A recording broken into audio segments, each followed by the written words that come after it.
Bata pa lang ay malinaw na kay Robin kung ano ang tatahakin niyang landas.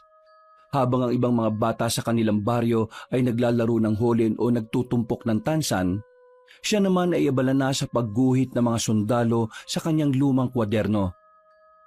Sa tuwing dumaraan ang mga sundalong nakauniforme sa kalsadang malapit sa kanilang bahay, ay napapahinto siya at napapahanga. Para sa kanya, sila ang tunay na bayani dahil sa pagiging matatag, handang magsakripisyo at may tapang na humarap sa anumang panganib. Ngunit hindi ganoon ang tingin ng kanyang ina, si Aling Lolita. Ayaw kasi ng ginang na tahakin niya ang landas na ito dahil sa panganib. Alam naman kasi ng lahat kung ano ang kinahihinatnan ng pagiging isang sundalo. May tuturing kang bayani ng bansa pero hindi rin naman sapat ang kita. At palaging nasa alanganin ng buhay. Kung minsan ay hindi na nakakauwi pa ng buhay. Mas gusto ni Aling Lolita na tahakin ng anak ang pagiging doktor o guro o kahit pag-aabuga siya. Basta wag lang pagsusundalo dahil tsak na tsak ang pagbubuwis ng buhay dito. Sa tuwing babanggitin ito ng ginang ay isa lang lagi ang tugon ni Robin.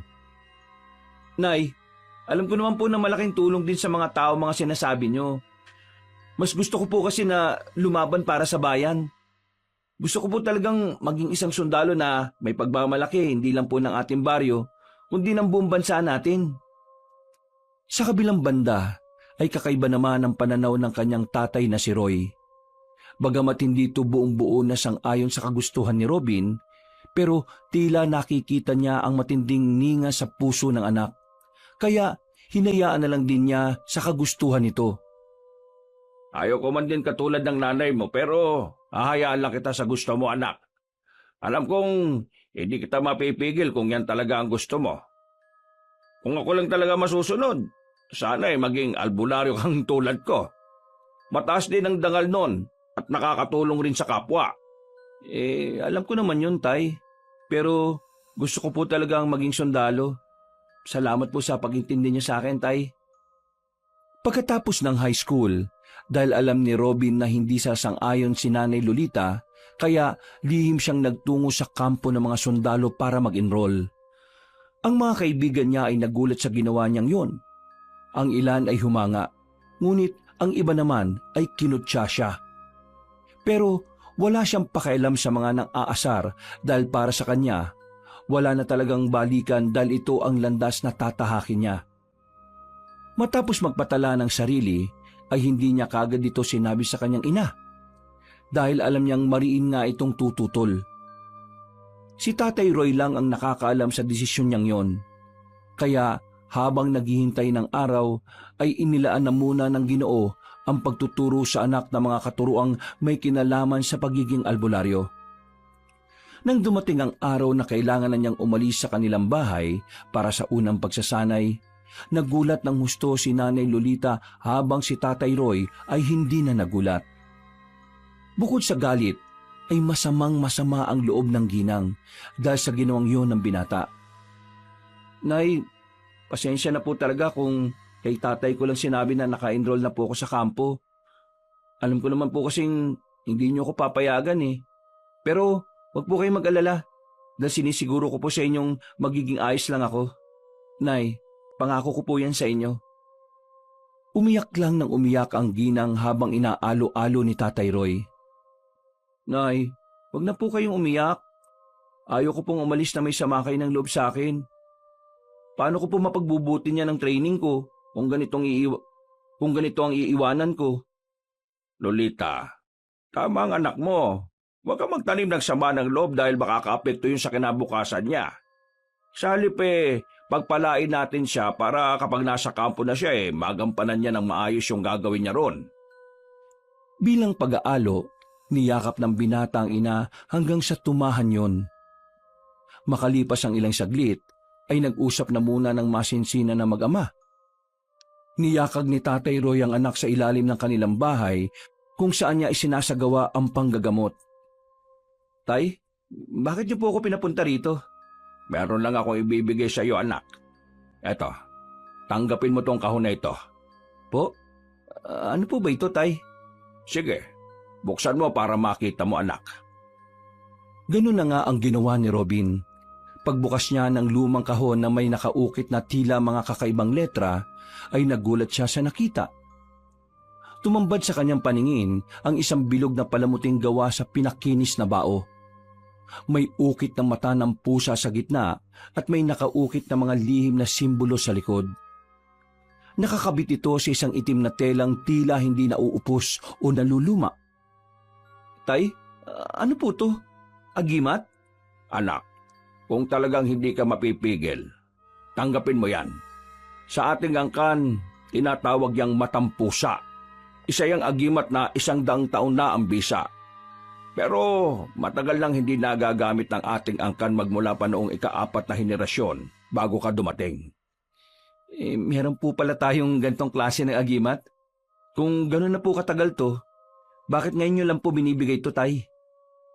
Ang natatandaan ko lang noon na sinabi ng lolo ko, hindi na nila ito ginamit at hindi rin nila alam ang dahilan kung bakit. Pero malaki raw ang tulong nito noon sa ating mga ninuno. Kaya sana pakaingatan mo ang pamanang yan mula sa ating mga ninuno. Sinasabing may 9 na buhay ang sino mang magsusuot nito. Kaya malaking proteksyon yan lalo na't magsusundalo ka, anak. Talaga po? Sigurado po ba handa kayong ipagkatiwala sa akin ng ganito kaimportanteng bagay na galing pa sa mga ninuno natin? Ikaw na rin naman na magmamana niyan at wala nang iba. Kaya habang nasa pagsasanay ka, mas mainam na isuot mo na at gamitin yan. Para hindi na kami mag-aalala ng husto ng nanay mo sa iyo. Paano po ba gagamitin to, Tay? Basta kung handa ka ng gamitin yan, ikwintas mo lang yan at pagsapit ng 12:00 ng hating gabi, bigkasin mo mga salitang nasa likod ng matampusa. Ayon sa mga naalala kong narinig ko noon mararamdaman mo naman ang epekto niyan. Kaya ikaw mismo ang makakaalam kung gumagana ng agimat o hindi pa. Ang may papayo ko lang sa iyo, anak, nawa katulad ng mga ninuno natin, ay ingatan mo ang paggamit niyan at maging responsable ka. Yan lang ang pinakapamanang may iwan ko sa iyo. Huwag niyo naman po kagad sabihin ng pamana, Tay. Para naman po kayong namamaalam ni. At saka, babalik pa po ako. Makikita ko po kayo ulit ni nanay kapag isa na talaga akong sundalo. Salamat, anak. At mag-iingat kang mabuti. Kayo rin po. Alagaan niyo pong mabuti ang sarili niyo. Lalo na po ang nanay. Pagkatapos magyakapan ng mag-ama, ay ibinalik na nga ni Robin ang agimat sa lumang kahon at saka itinago sa kanyang bag. Sabay-sabay muna silang nagapunan at nagpahinga. Pagsapit ng 4:00 na madaling araw ay umalis na ang binata.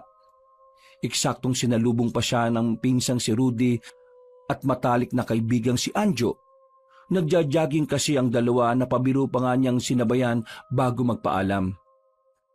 Best friend, insan, kapag ready na kayong sumabak, hihintayin ko kayo sa kampo ha. Tuloy niyo lang ang pag-iinsayo. At ingat kayo palagi ha. Magkita na lang tayo ulit. Nagbiyahe na nga siya papunta sa kampo kung saan ay sisimulan na niya ang unang pagsasanay patungo sa pangarap niyang pagiging isang sundalo. At mabilis na lumipas ang araw, gabi at mga linggo. Sa pagsabak ni Robin sa mabibigat na training ay nakayanan niya naman ang mga naunang pagsusulit. Talaga kasing pinaghahandaan niya ito, kaya ganadong-ganado siya sa bawat pagsusulit na kinakaharap sa loob at labas ng kampo. Kagad din siyang kinagiliwan ng ilang nasa posisyon dahil sa pagiging masigasig niya. Maraming nagsasabi na palagi nilang nakikita sa mga mata ni Robin ang matinding pagnanais sa propesyong yon. Ayon pa nga sa kanyang training officer na si Sergeant at Arms, tila destined siya na maging isang sundalo. Dahil sa mga compliment na ito, kaya tila mas lalong ang pinagbubuti ni Robin ang kanyang ginagawa kahit na baguhan pa lang. Linggo ng hating gabi, dahil hindi makatulog ay pasikretong kinuha ni Robin ang lumang kahon at nilabas ang agimat mula roon. Matagal-tagal na rin mula nung matanggap ko kay tatay ito ha. Pero hindi ko pa nasusuot hanggang ngayon. Masubukan na nga. Ikinuwintas niya ang matampusa at humanap ng liwanag mula sa labas para mabasa ang nakasulat sa likod ng pendant. Matapos siyang bigkasin ng 3 ulit ang salitang hindi niya rin maintindihan, ilang saglit lang ay tila nakaramdam siya ng kakaibang init ng katawan. Napaitad siya at ang mapasigaw ay wala namang lumabas na boses sa kanyang bibig. Tila pipi ang paligid na ni kahit anong ingay sa labas ay hindi niya naririnig. Dahil dito ay bigla siyang kinumutan ng takot. Nangilabot ang katawan niya kaya napabalikwas siya ng bangon. At ganun na lang ang gulat niya dahil mula sa kanyang harapan ay may kung anong nilalang ang biglang sumulpot. Nasa 7 talampakan ito. Solidong-solido ang pangangatawan at namumula na parang nag-aapoy ang mga mata. Ang ikinagulat niya ay tila ulo na mabangis na pusa ang kanyang kaharap. Bukod doon ay amoy asupre din ito na tila galing sa kailaliman ng lupa. Ha? Sino ka? Ako ang matampusa na magbibigay sa iyo ng 9 na buhay.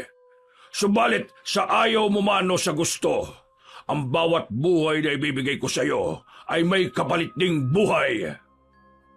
Hindi na nagawang makasagot pa ni Robin dahil sa isang iglap ay biglang bumulusok ang nasabing nilalang, papunta mismo sa agimat na hawak niya. Nang tuluyan na itong mapaloob sa matampusa, ay tila bumalik na ang lahat sa dati. Kaya nagulat na lang si Robin dahil umalingaw-ngaw na ang ingay ng gabi. At sa hindi malamang dahilan, ay napatingin na lang siya sa agimat. Hinawakan niya ito at ibabalik sana niya pero inantok na lang siya bigla hanggang sa makatulog ng mahimbing. Lunes, 4:00 na madaling araw. Kasama ng mahigit 20 bagong recruits, isinakay sila sa isang lumang truck papunta sa training ground sa kabilang bayan. Masaya ang lahat na nagtatawanan at nagkukwentuhan ng kani-kanilang dahilan kung bakit nais maging sundalo. Masaya rin si Robin habang ibinabahagi niya ang tungkol sa pagiging albularyo ni Mang Roy. Talagang ipinagmamalaki niya sa mga kapwa sundalo kung gaano kahusay ang kanyang tatay lalo na pagdating sa pagbalik ng kulam, panggagamot na nabati, na aswang at kung ano-ano pa. Habang aliw na aliw ang lahat sa pakikinig, sa gitna ng biyahe ay tila biglang nakaramdam si Robin ng kakaiba. Bigla na lang din kasing uminit ang matampusa na nakakwintas sa kanya. Dahil dito ay napahawak siya sa dibdib. Nagtaka tuloy ang mga kasama niya at napatanong kung bakit. Ha? Oh, wala. Pasensya na kung napahinto ako sa pagkukwento. Eto na nga. Ha? Naudlot na naman siya sa pagsasalita sapagkat biglang umalingaw-ngaw ang ingay ng preno ng sinasakyan nilang truck. Sinundan ito ng sigawan ng mga kapwa niya sundalo at malakas na kalabugan. Kitang-kita niya rin ang mga kasama kung paanong magpaikot-ikot ang mga katawan habang kapit na kapit. Ang huling natatandaan na lang ni Robin ay nang may mabigat na bagay na tumama sa kanyang ulo. Nagdulot ito ng matinding pagkahilo kaya halos wala na siyang maintindihan sa paligid. Puro kalabugan na lang ang namayani hanggang sa dumaus-us siya sa isang dugoang kasama. Dahil sa bilis ng pangyayari ay hindi na siya nakaiwas sa nakausling soldier knife.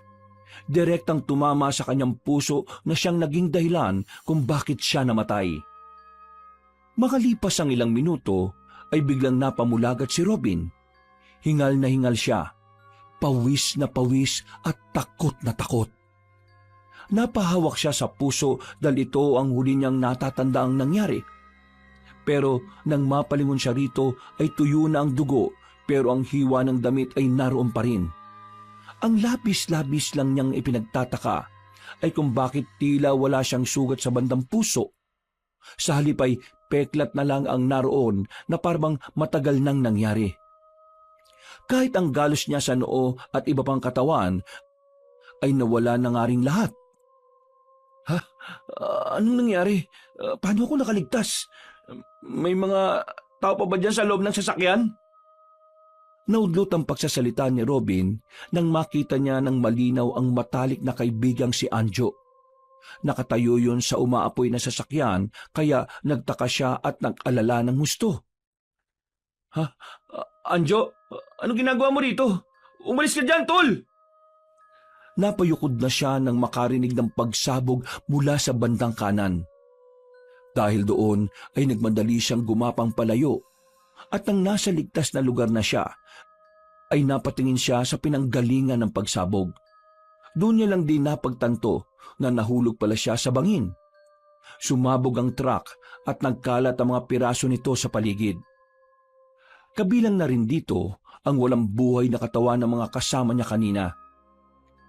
Mangyak-ngyak siya matapos mapagtantong bukod sa kanya ay wala ng ibang natitirang buhay. At habang gulong-gulo, ay bigla na lang sumagi sa isip niya ang tungkol sa agimat. Hindi kaya itong matampusang nagligtas sa akin? Siguro nga, habang suot ko to para akong pusa na may 9 na buhay. 8 na lang ang buhay mo, Robin. Ikaw na naman? Oo, ako nga ito, Robin. Simula ngayon, habang nasa sayo ang pinagkaloob kong buhay, ay palagi mo kong makakasama.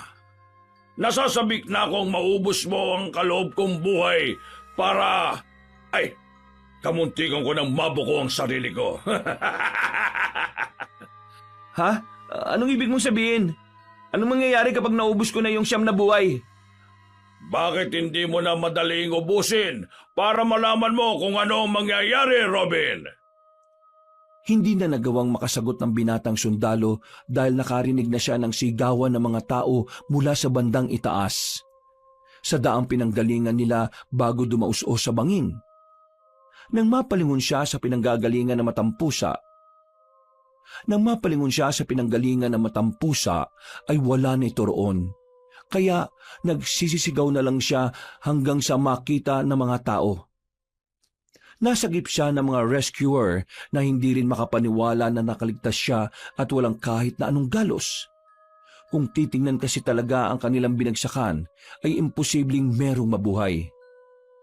Pagdating sa kanilang himpilan, matapos masigurong okay na ang kanyang lagay, ay kaagad siyang inintoriga ng mga nakakataas. Hindi naman niya masabi na nabuhay siya dahil sa agimat ng matampusa. Sa dami ng kumausap sa kanya, ay isa lang ang naging sagot niya para maiwasan ang pagdududa.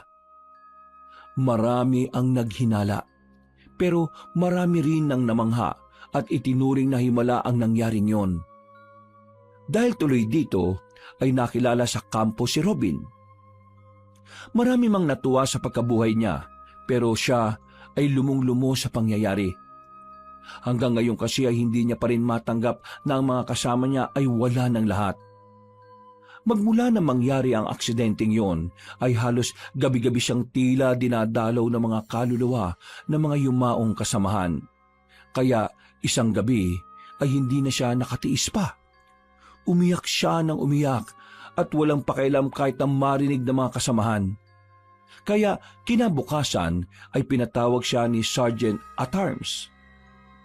Pwede tayo mag-usap ng hindi formal. Tayo lang naman na nandito eh. Isipin mo muna na mga normal na tao tayo ngayon na nag-uusap. Sir, bakit niyo po pala ako ipinatawag? Narinig ko kagabi na humahagulgol ka raw. Ayos ka lang ba? Pasensya na po sa inasal ko kagabi, sir. Hindi na po yun mauulit. Hindi mo pa nasasagot ang tanong ko. Uulitin ko ha. Ayos ka lang ba? Sir? Sir, yes sir. Sabi ko naman sa'yo, mga normal na tao tayo ngayon eh. Kaya hindi mo na kailangan sumagot muna ng ganyan. Opo sir. Ayos lang po ako. Mabuti kung ganon. Gusto mo ba munang umuwi sa inyo at magbakasyon, private padilya? Sir, bakit po?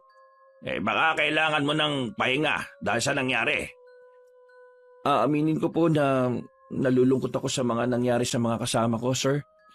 Hindi po ako masaya na ako lang ang nakaligtas. Pero ayos na po ako ngayon.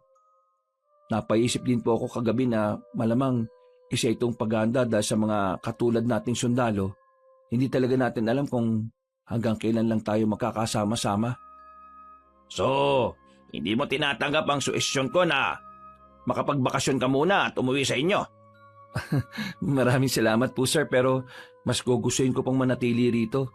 Gusto kong sulitin na kasama ang mga kapwa ko sundalo. Katulad nga po ng sinabi ko kanina, hindi natin alam ang buhay. Baka kapag umuwi ako sa amin, pagbalik ko hindi ko na rin makita ang iba ko pang mga kasama. At tapusin ko po yung training bago umuwi sa amin. Natutuwa akong marinig yan sa'yo. Sigurado akong proud ang mga magulang mo sa'yo, Private Padilla. Pagkatapos ng kanilang pag-uusap ay bumalik ang sigla ng binatang sundalo. Nakijoin siya kaagad sa mga training at ilang araw pa ang lumipas. Isang masamang balita ang natanggap niya mula sa mensahe ng ama. Hindi siya makapaniwala nang malamang namatay na pala ang matalik niyang kaibigan na si Anjo matapos maaksidente sa pagmumotor.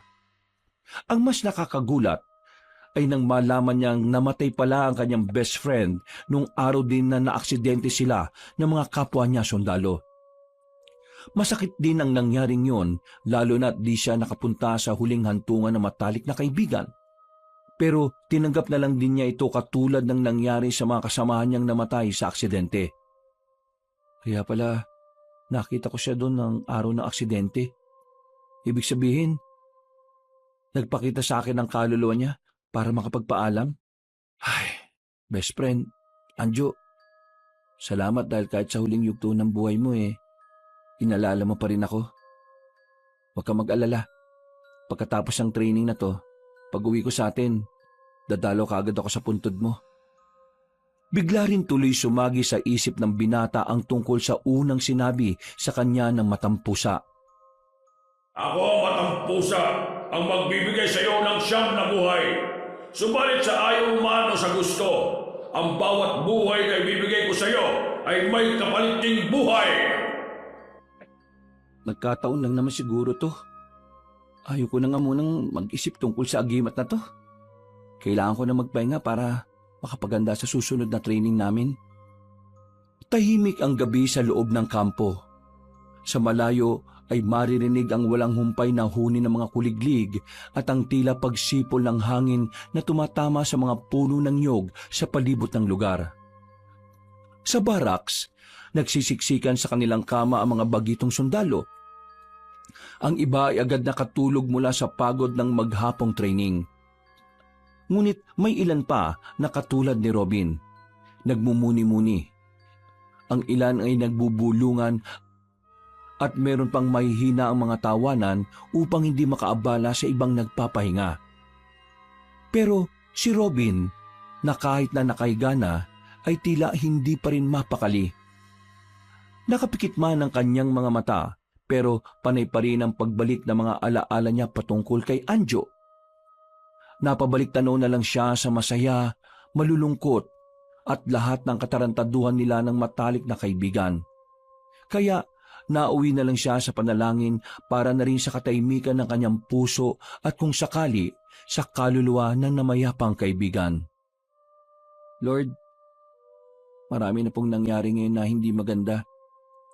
Dalangin ko po na kung nasaan man ang kaluluwa ng matalik kong kaibigang si Anjo, nawa po matahimik na siya. Nawa po makamit niya rin ang hustisya at gamitin mo po siya para mabantayan ng mga mahal niya sa buhay. Isasama ko na rin po sa panalangin ng mga magulang ko. Ingatan mo po palagi si tatay at si nanay, pati na rin po ako. Ako ang bahala sa iyo. Hindi mo kailangan ng... Sa inyo ko lang po pinagkakatiwala, Panginoon, ang buhay ko at ng aking pamilya. Sa ngalan ng Diyos Ama, ng Diyos Anak, at ng Diyos Espiritu Santo. Amen. Walang iya ka! Kahit kinakabahan, ay hindi na niya pinansin ang tila bulong na pilit ipinapasok sa isip niya ng matampusa. May parte na ng isip niya na nagsasabing tanggalin ang agimat at hindi na ipagpatuloy ang paggamit nito. Pero may parte rin sa kanyang damdamin na ayaw. At mas lamang yun. Kaya para hindi na mapagod sa kakaisip, ay tinulugan na lang niya ang paglalaban ng sariling isip. Kinabukasan at sa mga sumunod pang mga araw ay naging maayos ang training. Walang naging aberya. Kaya kalmante lang din ang puso ni Robin sa kabila ng hirap at pagod ng mga pagsasanay nila. Ganun pa man, mula nang mabalitaan niya ang pagkamatay ni Anjo sa aksidente sa motor, sa tuwing pipikit siya ay nakikita niya ang ngiti ng matalik na kaibigan. Tila naririnig niya rin paminsan-minsan ang halakhak nun. Kaya may mga pagkakataong napapatigil siya. Pero hindi niya ginawang hadlang ang mga ito para mapagtagumpayan ang pagsasanay. Maigpit niyang hinawakan ng kwintas na nakasabit sa kanyang leeg. Ramdam niya ang lamig nitong parang nagyeyelong metal kahit bao lang ang materyales. At sa unang pagkakataon ay doon niya napansin na tila may sariling pintig ito. Tila ba may pusong tumitibok? Ha? Bakit ganito? Parang may buhay itong agimat. Nang muli niyang hinawakan ng matampusa, ay nawala naman ang nasabing pintig. Kaya nakahinga siya na maluwag. Sumapit ang Lunes. Maaga na silang ginising ni Sergeant at Arms. Kitang-kita sa mata ng sarhento ang pagiging matikas at pagiging istrikto. Malakas ang maangas na boses nito na parang kulog na dumadagungdong sa kanilang tulugan. Bango na! Ngayong araw ay makikilala niyo ang tunay na kaaway. Hindi bala na blanco. Dahil totoong baril at bala na ang hahawakan niyo. Kung matatakot lang kayo, uunahan ko na kayo. Umuwi na lang kayo at magtago sa saya ng mga nanay ninyo. Nagkatinginan ng mga sundalo. May halong kaba at pananabik sa kanilang mga mata. At para kay Robin, ay ito na ang sandaling magpapatunay kung karapat-dapat ba talaga siyang maging sundalo. Mabilis na lumipas ang oras. Sa firing range ay inisa-isa na nga sila. Tinuruan sila kung paano humawak ng M16, kung paano huminga bago pumutok at kung paano hindi manginig ang kamay. Mahusay at detalyado ang nagtuturo, kaya naman maraming excited na gumampan sa pagsasanay. Habang pinapanood ni Robin ang ibang mga kasama, ay tila lalong bumibilis ang tibok ng kanyang puso. Kaya mo to, Robin. Kayang-kaya mo to. Private Padilla, ikaw na susunod. Sir, yes sir! Good luck! Lumapit ang binata. Pagkahawak sa baril ay tila nanginginig ang mga kamay niya. Ngunit pinilit niyang maging matatag. Sinunod niya ang instruksyon ng sarhento. Huminga siya ng malalim at itinutok ang baril sa target saka kinalabit ang gatilyo.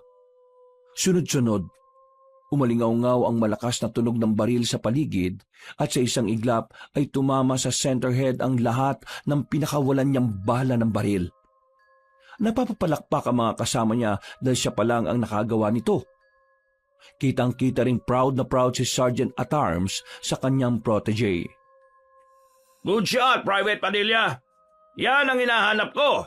Disiplinado at nakafocus. Bagyang napangiti si Robin at kahit papaano ay nadagdagan ng kumpiyansa ang kanyang puso. Pinuno rin siya ng papuri ng iba pang mga kasama, kaya nagalak din siya ng gusto. Makalipas ang ilang oras ay dumating ang pinakadelikadong bahagi ng kanilang training, ang paggamit ng granada. Hindi na ito simpleng practice dahil totoong pampasabog ang gamit nila. Makinig kayo. Ito ang totoong laban. Kapag sumablay kayo, hindi lang sarili nyo ang madadamay, pati mga kasama nyo. Kaya makinig kayong mabuti sa instruction kung paano gumamit ng granada at ang tamang tiyempo ng paghahagis nito. Dapat eksakto ang pagkakahagis at mabilis ang pagkilos. Higit sa lahat ay walang pagdadalawang isip. Dahil kapag nagdalawang isip kayo, siguradong patay kayo sa kaaway. Isa-isa na silang tinawag upang subukan ng granada. Habang pinagmamasdan ni Robin ang kanyang mga kasamahan, lalo siyang kinakabahan. Nakikita niyang kung papaanong pinigilan ng ilan ang panginginig ng kanilang mga kamay. May dalawang nagkamali ng anggulo ng hagis at muntikan ng masapol ang kanilang instructor. Mabuti na lang ay wala namang napaano. Private Padilla! Sir, yes sir! Ikaw naman! Ipakita mo kung gaano ka kagaling! Huwag mo akong bibiguin, ha? Sir, yes sir! Lumapit si Robin na nanginginig ang kalamnan, pero hindi nagpapahalata. Kinuha niya ang nasabing granada at tinimbang-timbang ito sa kanyang kamay. Ramdam niya ang bigat at init nito sa kanyang palad. Parang isang buhay na nilalang na handang sumabog anumang oras. Listen carefully! Pull the pin! Aim, then throw! Naintindihan mo ba, Private Padilla? Affirmative, sir! Good! Ngayon, ipakita mo sa amin ang galing mo! Huminga si Robin ng malalim. Hinila niya ang safety pin ng granada hanggang sa marinig ang maliit na click. Pagkatapos nito, ay buong lakas niyang inihagis ang granada. Ngunit sa kasamaang palad, ay nadulas ang kanyang safety shoe sa putik.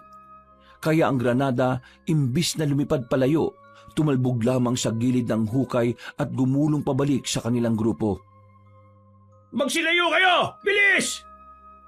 Hindi na kagad nakabangon si Robin dahil sa pagkahilo. Tumama rin kasi ang ulo niya sa isang bato at dumugo pa yon. Sobrang lapit pa naman sa kanya ng granada at tiyak na masasabugan siya. Dahil dito ay nagkagulo ang lahat at ilan ay sumigaw. Ang iba naman ay nagtulakan upang makalayo hanggang sa maging ligtas ang lahat maliban nga kay Robin. Ililigtas sana siya ni Sargento at Arms pero huli na. Sumabog na ang granada. Ramdam na ramdam ni Robin ang init at sakit ng impact ng pagsabog sa kanyang katawan. Sa gitna ng pinaghalong usok at putik, nakita pa nga niya ang pagbulwak ng kanyang tiyan matapos matamaan ng matutulis na bato. Nagulat pa nga ang mga nakakita dahil sa mga pula-pulang mantsa na nagtalsikan. Sinyales na may duguan. Ngunit maya-maya lang ay naramdaman ni Robin ang pag-init ng agimat sa kanyang dibdib. Alam niya rin sa sarili na patay na sana siya pero biglang pumintig ang kanyang puso na parang may malakas na puwersang humaplos mula sa loob. Sa isang iglap ay tila umatras sa mga pangyayari at pagkalaon ay bumagal ang paligid. Ang pag-ikot ng granada, ang pagtakbo ng kanyang mga kasama, lahat ay tila gumagalaw sa mabagal na parang pelikula. At bago pa man sumabog, isang malakas na puwersa ang tila humila sa kanya palayo. Para siyang tinangay ng hangin at itinapon sa isang gilid ng hukay. Ha? Ano yung nasaksihan kong nangyari? Buhay ako? Oo, dahil ginamit mo na ang ikalawang buhay ko, Robin. Ikaw na naman? Ano at gulat na gulat ka? Masasanay ka rin sa akin. May kasalanan ka pa sa akin, batang sundalo. Hindi mo pwedeng ipagkatiwala sa iba ang buhay mo dahil ako lang ang nagmamay-ari sa'yo. Lubayan mo na ako! E di tanggalin mo sa leeg mo ang kwintas. Ganun lang kadali. Gawin mo na! Bilis na! Hindi na nakapagsalita ang binatang sundalo dahil natakot din siya para sa kanyang buhay. Takot ka rin naman palang mamatay eh. Tandaan mo ito, Robin. Akin lang ang buhay mo. Itanim mo yan dyan sa kokote mo. Tila nawalang parang bula ang matang pusa at pagkatapos nito ay nayinig ng pagsabog ang paligid. Umalingaw-ngaw ang sigawan. Ay ganun na lang ang gulat ng mga yon dahil nasa kabila na siya. Walang gasgas, walang sugat, walang galos. Private Padilla, paano nakaligtas ka? Hindi ko alam, sir eh. Well, I'm glad you're okay. Salamat nga din talaga, sir. Pagtayo ay nakita niya mula sa likod ng mga kasamang sundalo ang pinsan niyang si Rudy. Tumingin lang yun sa kanya at biglang tumalikod. Susundan niya sana pero muli na siyang kinalabit ng sarhento para itanong ang eksaktong nangyari. Hindi kaagad nakasagot si Robin. Nanlamig na kasi ang kanyang mga kamay at biglang napaigpit ang pagkakahawak sa agimat. Ligtas man, ay kabado pa rin dahil muli na namang sumagi sa utak niya ang sinabi ng matang pusa.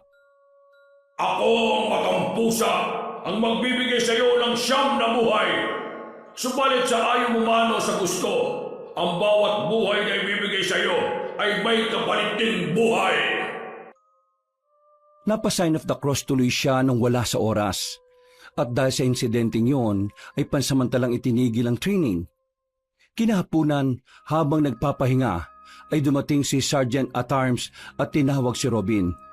Napabalikwas ng bangon ng binata dahil sa hiya. Tumayo kagad siya at sumaludo sa superior. Mukhang may sapusa ka talaga, Private Padilla. Hindi ko alam, sir. Swerte lang po siguro. May tawag ka rin sa telepono. Urgent daw. Tatay mo mismo yung tumawag. Salamat po, sir. Nagabala pa po kayo. Pwede naman pong magpapunta na lang po kayo ng ibang private. Gusto ko lang din na ma-check kung okay ka. Okay na okay ako, sir. Sige na. Pumunta ka na sa opisina. Dali-dali ngang nagtungo sa opisina ang binatang sundalo at sinagot ang tawag. Tay? Kayo na po ba ito? Oo, anak. Bakit po kayo napatawag? Urgent daw po eh. Kumusta po si nanay? Huwag kang mag-alala. Ayos naman ang nanay mo. Ayos lang kami pareho, anak. Ikaw, kumusta na dyan? Pagkatapos nung aksidente nyo ng mga kasamahan mong mga sundalo. Ayos naman po, tay. Wala naman pong ibang nangyaring kakaiba. Bakit po pala po kayo napatawag? May ibabalita lang sana ako sa'yo. Ano po yun, tay? Masamang balita po ba? Oo, anak Si Rudy, yung pinsan mo, wala na siya. Ho? Si Rudy? Paano? Ano po nangyari? Naipit siya sa barila ng mga rebelde at mga kapulisan. Papunta siya sa bayan para maghatid ng mga aning gulay. Bigla raw sumiklab yung putukan at nadamay ang pinsan mo, anak. Ayon, tinamaan ng granada. Habang nagpapatuloy si Tatay Roy sa pagsasalita, ay tila biglang nagdilim ang paligid ni Robin. Dito na kasi unti-unting nagsisink in sa kanya ang tungkol sa bisa ng agimat ng matampusa. Parang madudurog ang puso niya dahil isa na namang matalik na kaibigan at pinsan ang pumanaw ng walang kalaban-laban. Para siyang nanghina at nanlabo ang kanyang paningin. Lahat ng ingay sa paligid ay tila nawala. Tanging pintig ng puso niya ang naririnig. Anak, nakikinig ka pa ba? Tay? Opo. Nagulat lang po ako eh. Kaya pala nakita ko siya kaninang umaga. Ha? Nakita mo siya? Saan? Wala po. Kailan daw po siya ililibing? Baka po sakaling makapagpaalam ako. Huwag ka na muna mag-aksaya ng oras, anak. Mag-focus ka sa training mo dyan. Kami na ang bahala sa pinsan mo. Alam naman natin na maintindihan ka nun. Sige po, tay. Pagbaba ng telepono ay mangiyak-ngiyak na naman si Robin. Muli niyang naalala ang lahat na masasayang araw nila ng matalik na pinsang si Rudy. Ang mga hapon ng paglalaro nila ng basketball sa lumang court. Ang mga gabing nagkukwentuhan sila ng mga pangarap. Si Rudy na laging nandyan kapag kailangan niya ng kasama. Si Rudy na nagsakripisyo upang tulungang siyang makumpleto ang kanilang mga gawain sa bukid. Matapos maalala mga yon, ay hindi na napigil ni Robin ang pagtulo ng kanyang mga luha. Sa loob ng barracks ay nakatalukbong siya ng kumot habang umiiyak ng tahimik. Sinisisi niya ang sarili at ang paggamit ng matampusa. Kundi dahil sa paggamit nito, buhay pa sana sina Anjo at Rudy. Kaya pala'y tinago to ng mga ninuno namin. Dapat siguro hindi ko na to gamitin. Para wala nang mapahamak sa mga mahal ko sa buhay. Tatanggalin na sana niya ang agimat pero natigilan din siyang bigla. Sa kabilang banda ng isip niya, tila merong mga bulong na nag-uudyok na huwag tatanggalin ang kwintas. Ipinaisip sa kanya na paano kung may mga susunod pang aksidente. Baka tuluyan na siyang mamatay kung hindi niya gagamitin ang agimat. Dahil dito ay napakuyom siya ng mga kamay at nainis sa sarili. Duwag ka, Robin. Duwag ka. Sa mga sumunod pang araw ay tahimik lamang si Robin sa training. Walang kibo at tila nangingilag makipag-usap sa mga kasamahan. Kahit sa mga kaklose niyang sina Private Parap at Private Perty. Hinayaan na lang muna siya ng dalawa dahil alam din naman ng mga yon na meron siyang pinagdaraanan. Kinagabihan, pagkatapos ng nakakapagod nilang training, ay tinanggal niya ang kwintas at tinitigan ito. Ang matampusa sa ilalim ng liwanag ng lampara ay tila ba kumikindat sa kanya. Sa likod ay muling nabasa niya mga salitang nakaukit. Kaya napabuntong hininga siya nang maalala na naman sina Anjo at Rudy. Anjo, Rudy, patawarin niyo ako ha. Kumuha siya ng bato para sana durugin na ang agimat pero sa huli ay hindi niya ito nagawa. Muli niyang kinuha ang agimat at pumasok na sa loob ng barracks para magpahinga.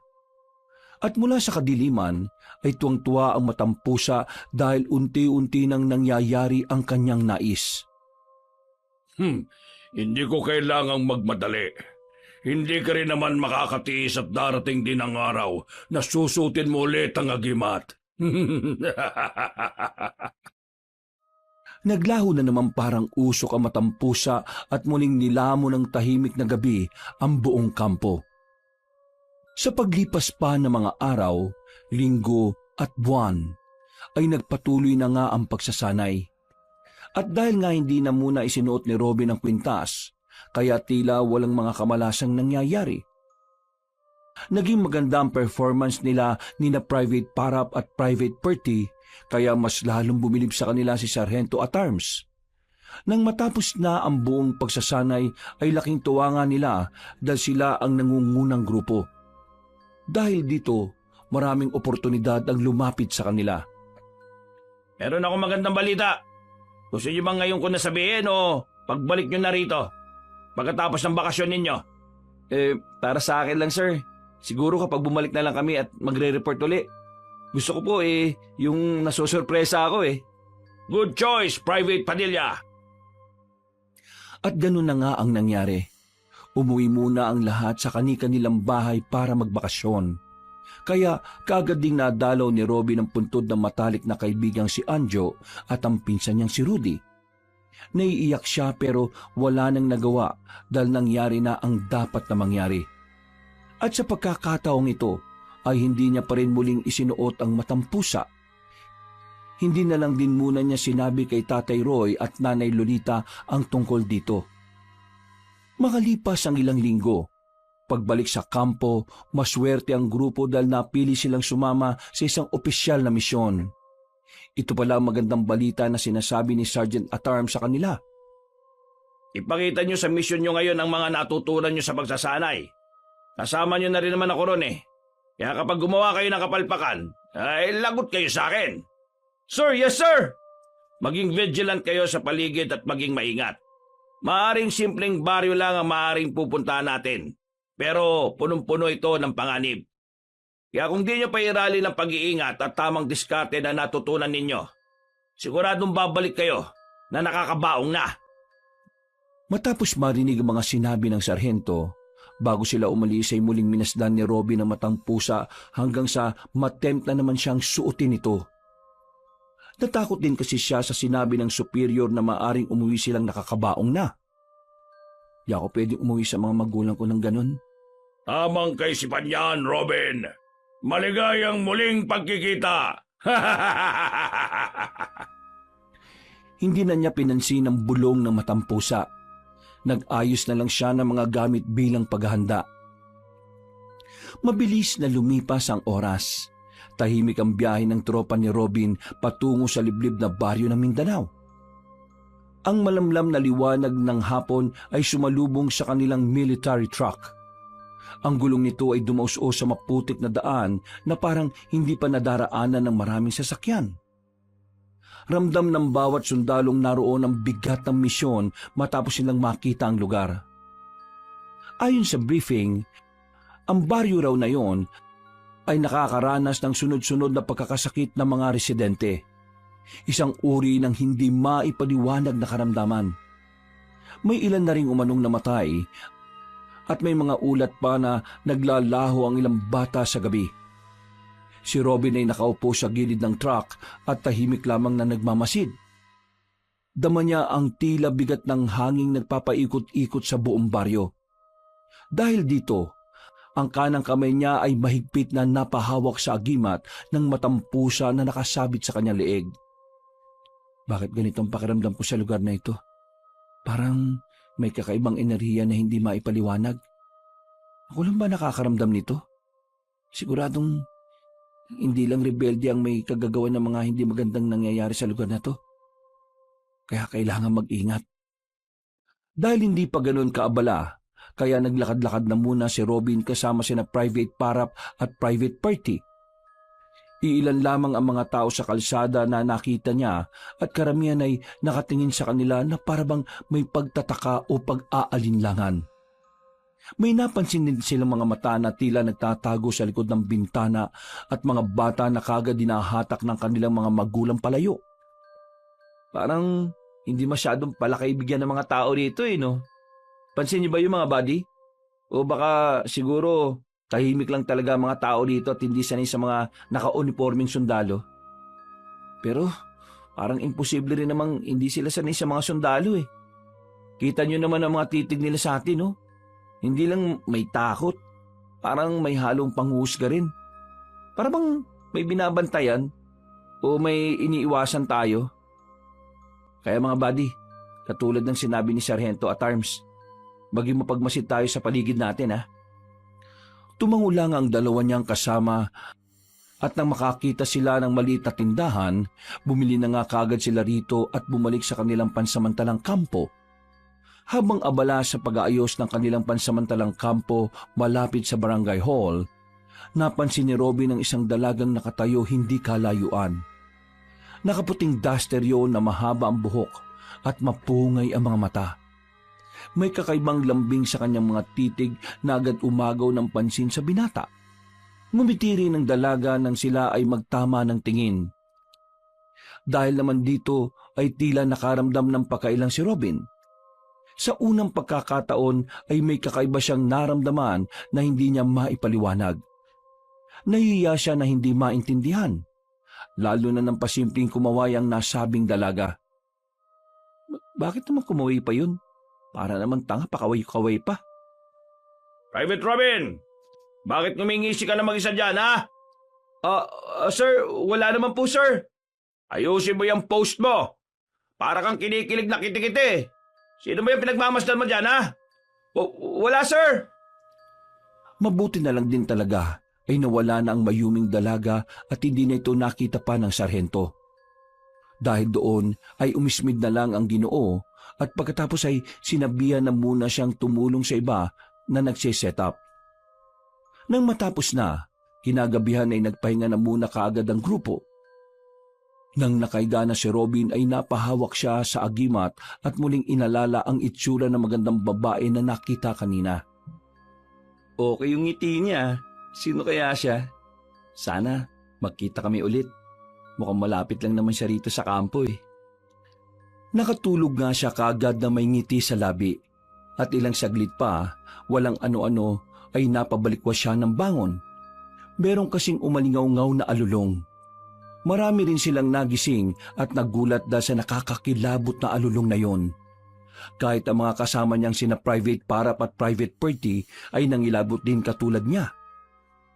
Doon pa naman sa amin, kapag may mga umaalulong na aso, ibig sabihin may kinukuwang buhay.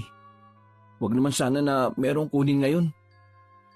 Tinuwanan lang siya ng mga kasama dahil karamihan sa mga yon ay laking syudad at hindi naniniwala sa mga ganoong klase ng pamahiin. Kinabukasan, hindi nga nagkamali ng hinala si Robin. Merong ngang namatay na isang taga-baryo dahil sa malubhang sakit. Dahil dito, ang mga kasama nila sa medical team ay nagsagawa na kaagad ng libreng check-up sa lugar. Sa ganitong paraan kasi malalaman o matutukoy kung ano nga ba talaga ang sanhi ng pagkakasakit ng mga tao sa lugar. At kapag nalaman na, ay saka sila magre-request ng gamot na siyang tutulong sa mga tao. Naging maayos naman ang medical mission, Pero sa kabilang banda ng isip ni Robin ay alam niyang may bumabalot pa ring kadiliman sa buong baryo. Sa kanilang lahat kasi ay parang siya lang ang nakakakita nito sa ibabaw ng buong baryo. Ano ba yung madalas mong pinagmamasdan sa langit, Private Padilla? Sir? Wala po, sir. Anong wala? Iyalos met maya kitang nakikitang nakatingala dyan eh. Ano kasi, sir? Medyo weirdo tong sasabihin ko. Nakikita niyo rin po ba yung nakikita ko sa ibabaw ng baryo? Ha? Langit siyempre. Nakikita ko yung langit. Ano, sir? Meron kasi ako nakikitang parang itim na ulap na bumabalot. Nako, Private Padilla. Wag na wag mong ipagsasabihan sa ibang superior dahil sigurado papauwiin ka. Pasalamat ka't sa akin mo lang sinabi to. Sige na, magtrabaho ka na. Wag na natin pag-usapan to. At ayaw ko na rin marinig ang mga ganitong kalokohan ha. Sir, yes sir. Ganun na nga ang ginawa ng binatang sundalo. Hindi na lang niya pinansin ang mga kakaibang nakikita sa baryo sa tulong ng agimat na suot niya. Ginampanan niya na lang ang trabaho nila at sa mga sumunod pang araw, nagpatuloy ang medical mission pero marami pa rin ang lumalala ang sitwasyon. Hanggang ngayon din kasi ay hindi pa matukoy ng mga ekspertong doktor na kasama nila kung ano ang pinanggagalingan ng sakit na kumakalat sa buong lugar. Sumabay pa ang pagtatangka ng ilang rebelde na kaagad din nilang napigilan. Kinagabihan, matapos ang mahabang araw ng pagtulong sa mga residente at pakikipagpulong sa barangay captain na si Ginoong Dennis Alidap, nagpaikot-ikot si Robin sa paligid upang makilala pa ang baryo. Doon niya muling nakita ang dalagang madalas niyang mapansin, si Mariel, na nakaupo sa gilid ng poso at nag-iigib ng tubig. Sinamantala niya ang pagkakataong sila lang ang taong sa nasabing lugar. Nilapitan niya ang dalaga at dali-daling kinausap. Magandang gabi. Magandang gabi rin. Ako si Private Padilla at Robin ang pangalan ko. Magandang gabi ulit, Robin. Ako naman si Mariel. Ikinagagala kitang makilala. Ako rin, Mariel. Tulungan na kita dyan kung gusto mo. Wala naman akong ginagawa ngayon eh. Naku, nag-abala ka pa? Hindi naman. Tumulong na agad si Robin at nagpatuloy sila sa pag-uusap patungkol sa mga bagay-bagay. Mabilis silang nakapagpalagayan ng loob at sa dami ng kanilang tinalakay ay nalaman nga ng binatang sundalo na lumaki si Mariel sa baryo at bihira itong umalis. Siya raw ang nag-aalaga sa kanyang lola Zoraida na may sakit. May lambing at hiwaga sa bawat salita ng dalaga. Para bang sinadya ng tadhana na magtagpo sila sa ganoong lugar at sandali. At sa mga sumunod pa na araw, palaging hinahanap ng mga mata ni Robin si Mariel. Tuwing may libreng oras ang binatang sundalo ay napapadpad siya sa poso kung saan laging naroon ng dalaga. Unti-unting nagiging masigla ang kanyang mga araw sa kabila ng mabigat na misyon. Ngunit kasabay ng unti-unting paglalapit nila ni Mariel ay ang lumalalang kalagayan ng baryo. Sunod-sunod kasi ang mga pagkakasakit ng mga tao. Ang iba'y nilalagnat na matindi. Hindi na makabangon at ang ilan naman ay bigla na lamang nawawalan ng malay at hindi na nagigising. Hindi na talaga normal ang sakit na ito. Parang nilalason ng mga tao ng paunti-unti. Paano parang nilalason? Nakikita ko kasi sa kadiliman ng langit sa baryo. Ha? Oh, wag mo na lang pansinin yung sinabi ko. Gusto ko lang sabihin na mag-ingat ka dahil hindi ligtas ang lahat. Ang ilan nga rin sa mga sundalo na kasama namin naahawa na sa sakit eh. Pero huwag kayong mag-alala dahil ginagawa ng mga kasama naming ekspertong doktor ang lahat. Sa mga susunod na araw siguradong may madidistribute na mga gamot. Sana nga. Nakakabahala na kasi talaga eh. Natigilan na sila sa usapan dahil merong nagradyo ng emergency. Samantalang iniwan ni Robin si Mariel sa igiban. Tumulong muna siya sa mga kasama sa pagpigil sa mga rebelding dumating. Habang nakikipagsagupa sila, ay may nakitang isang matandang babae si Robin mula sa hindi kalayuan. Nilapitan niya yon para dalhin sa ligtas na lugar. Pero nang maghawak ang mga kamay nila, ay nagulat na lang siya ng tila namuti ang mga mata ng estranghera. Kasunod noon ay may kung anong tila mga pangitaing sunod-sunod na bumulusok sa kanyang utak. Mga pagsabog, malalaking apoy at mga nakakatakot na nilalang ang sumambulat sa kanya. Sa huli, bago siya bumalik sa ulirat, ay nakita pa niya ang matang pusa na matalim na nakatingin sa kanya. Tuwang-tuwa ito na abot tenga ang saya. Kaganyang tinanggal ang kamay sa matandang babae na nagulat din matapos siyang makita. Tila pareho kasi sila ng naging pangitain. Ano po ang nangyari? Sumpa! Manang, kalma lang po ah. Huwag po muna kayong pumiglas. Dadaling ko po kayo sa ligtas na lugar. Baka po mapano po kayo sa mga rebelde. Bitiwan mo ako! Sumpa! Wala nang nagawa si Robin, kundi hayaang tumakbo ang matandang babae. Mabuti na lang ay naalalayan yun ni na Private Parap at Private Perty na napunta na kaagad sa ligtas na lugar. Nang mataboy na ang mga rebelde ay muling kumalma ang paligid. Nag-iwan muna ng mga sundalo sa bahaging yon ng baryo para mapanatili ang kaligtasan ng nakararami. Pagbalik sa kampo ay hindi naman mapakali si Robin. Napahawak siya sa matampusa habang iniisip-isip pa rin ang pagtatagpo nila ng matandang babae. Ano ba yung nangyari kanina? Nakakita ba ako ng pangitain? Sino kaya yung matandang yun? Bakit siya takot na takot sa akin? Tinawag pa akong sumpa. Naknanto ko oh. Ayoko na nga isipin muna yun. Sumasakit na talaga yung ulo ko. Natulog na nga siya ng mahimbing hanggang sa muli na namang dumalaw ang isang panaginip. Ito yung patungkol sa pangitaing una niyang nakita noong maghawak ang mga kamay nila ng misteryosang matandang babae. Kinabukasan ay 2 sundalo na naman ang biglang nagkasakit. Malakas ang kanilang katawan, sanay sa hirap pero tila biglang nanlumo at nangisay, na parabang pinahina ng isang hindi maipaliwanag na puwersa. Dahil dito ay naalarma na ang mga nasa kampo pero sinikap naman ng mga doktor na gawin ang kanilang makakaya. Mas naging mapagbantay din ng mga sundalo dahil sa mas tumitinding banta ng mga rebelde. Pasado 10:00 ng gabi, magkakasamang nakapose na Robin, Private Parap at Private Perry. Tahimik ang paligid nang meron silang mapansin na kakaibang nilalang mula sa kalangitan.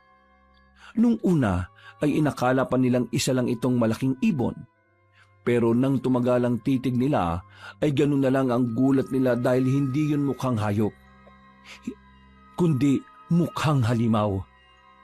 Bumulusok yun sa mga kapunuan at sinundan ng kahulan ng mga asong tila takot na takot. Mga buddy! Sinong sasama sa akin? Puntaan natin, dali!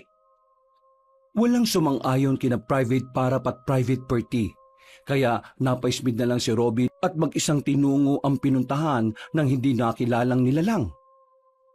Nang nasa kapunuan na siya, ay nakarinig siya ng nakakakilabot na ungol ng hayop. Naging alerto siya habang iginagala ang flashlight sa madilim na kapunuan. Hindi kaya aswang yung nakita namin kanina? Ano ba namang klaseng baryo to? Kundi pinupupog ng sakit, sinasalakay naman ng mga rebelde. Tapos ngayon, may tila pagala-gala pa na aswang. Punong-puno talaga ng kadiliman ng lugar na ito eh. Eksaktong pagkasabi niya noon ay nakarinig siya ng malakas na sigaw ng babae. Pamilyar siya sa boses noon, kaya dali-dali siyang tumakbo mula sa kinaroroonan ng tinig. Tulong! Tulong! Nandyan na ako! Nang makita ni Robin ang kinaroroonan ni Mariel, ay nagulat siya. Tila sugatan kasi ang dalaga na parang may kung sinong kumalmot sa kanyang braso. Kagad niyang nilapitan ang umiiyak na dalagang takot na takot, habang iginagala sa iba't ibang dako ang flashlight. Mariel, ayos ka lang ba? May malaking ibon! Sinalakay ako ng malaking ibon! Nasaan? Hindi ko alam kung nasa nagpunta. Umalis na tayo rito! Sige, tara! Inalalayan niya kagad ang dalaga palayo sa lugar na yon. Pagbalik nila sa kinaroroonan ni na Private Parap at Private Perty ay nakahinga naman ng dalawa ng maluwag. Kagad nilapatan ng gamot ang mga sugat ng dalaga at binendahan ito. Ano ba kasi ginagawa mo ron, Banda Mariel? Anong oras no? Nasa labas ka pa? Hindi kasi ako nakapag-igip kaninang hapon. Akala ko may laman pa yung mga imbak ko eh. Pero pagtingin ko kanina, butas pala yung drum na pinag-ipunan ko ng tubig. Kumuha lang naman ako ng isang balde kasi malapit doon yung pusuhan tapos yun na nga, sinilakay na ako ng malaking ipon. Parang hindi ibon yung nakita namin kanina eh. Anong ibig mo sabihin? Basta, sigurado kami na hindi isang ibon yon. Pero, maiba tayo. Gusto mo bang balikan natin yung sinasabi mong inigib mo? Naku, wag na kayo mag-abala. Baka mamaya maging hadlang pa ako sa trabaho nyo. Babalikan ko na lang yun bukas at uuwi na ako. Oo, sige. Pero ihatid kita sa inyo. Huwag ka nang tumanggi ah. Hindi na nga umalma ang dalaga. Sinamahan na siya ni Robin hanggang sa bahay nila. Nang pabalik na ang binatang sundalo, ay napadaan naman siya sa bahay ng estrangherang matandang babae. Ito yung ginang na una niyang nakainkwentro sa unang pagsalakay ng mga rebelde. Nagulat siya at napahinto dahil muli silang nagkita. Nakatayo ang matandang babae sa tapat ng kubo nito at nakatingin sa kanya na matalim. Ikaw yun, di ba? Pwede ko bang malaman ang pangalan niyo, Manang? Shaming ang pangalan ko. Aling Shaming, ikinagagalak ko po kayo makilala. Ako naman po si Private Padilla. Tawagin niyo na lang po akong Robin. Sasamantalin ko na po habang nandito na rin naman ako. Pasensya na po sa bala pero itatanong ko lang po sana sa inyo yung tungkol sa nangyari nung nakaraan. Umalis ka na sa lugar namin. Ikaw ang may dala ng sumpa sa baryong ito. Kaya umalis ka na. Ano po bang ibig niyong sabihin? Hindi na sumagot si Manang Shaming. Pakalabog na lang siya nitong sinarhan ng pinto. Kaya napabuntong hininga na lang siya ng malalim bago balikan ng mga kasama.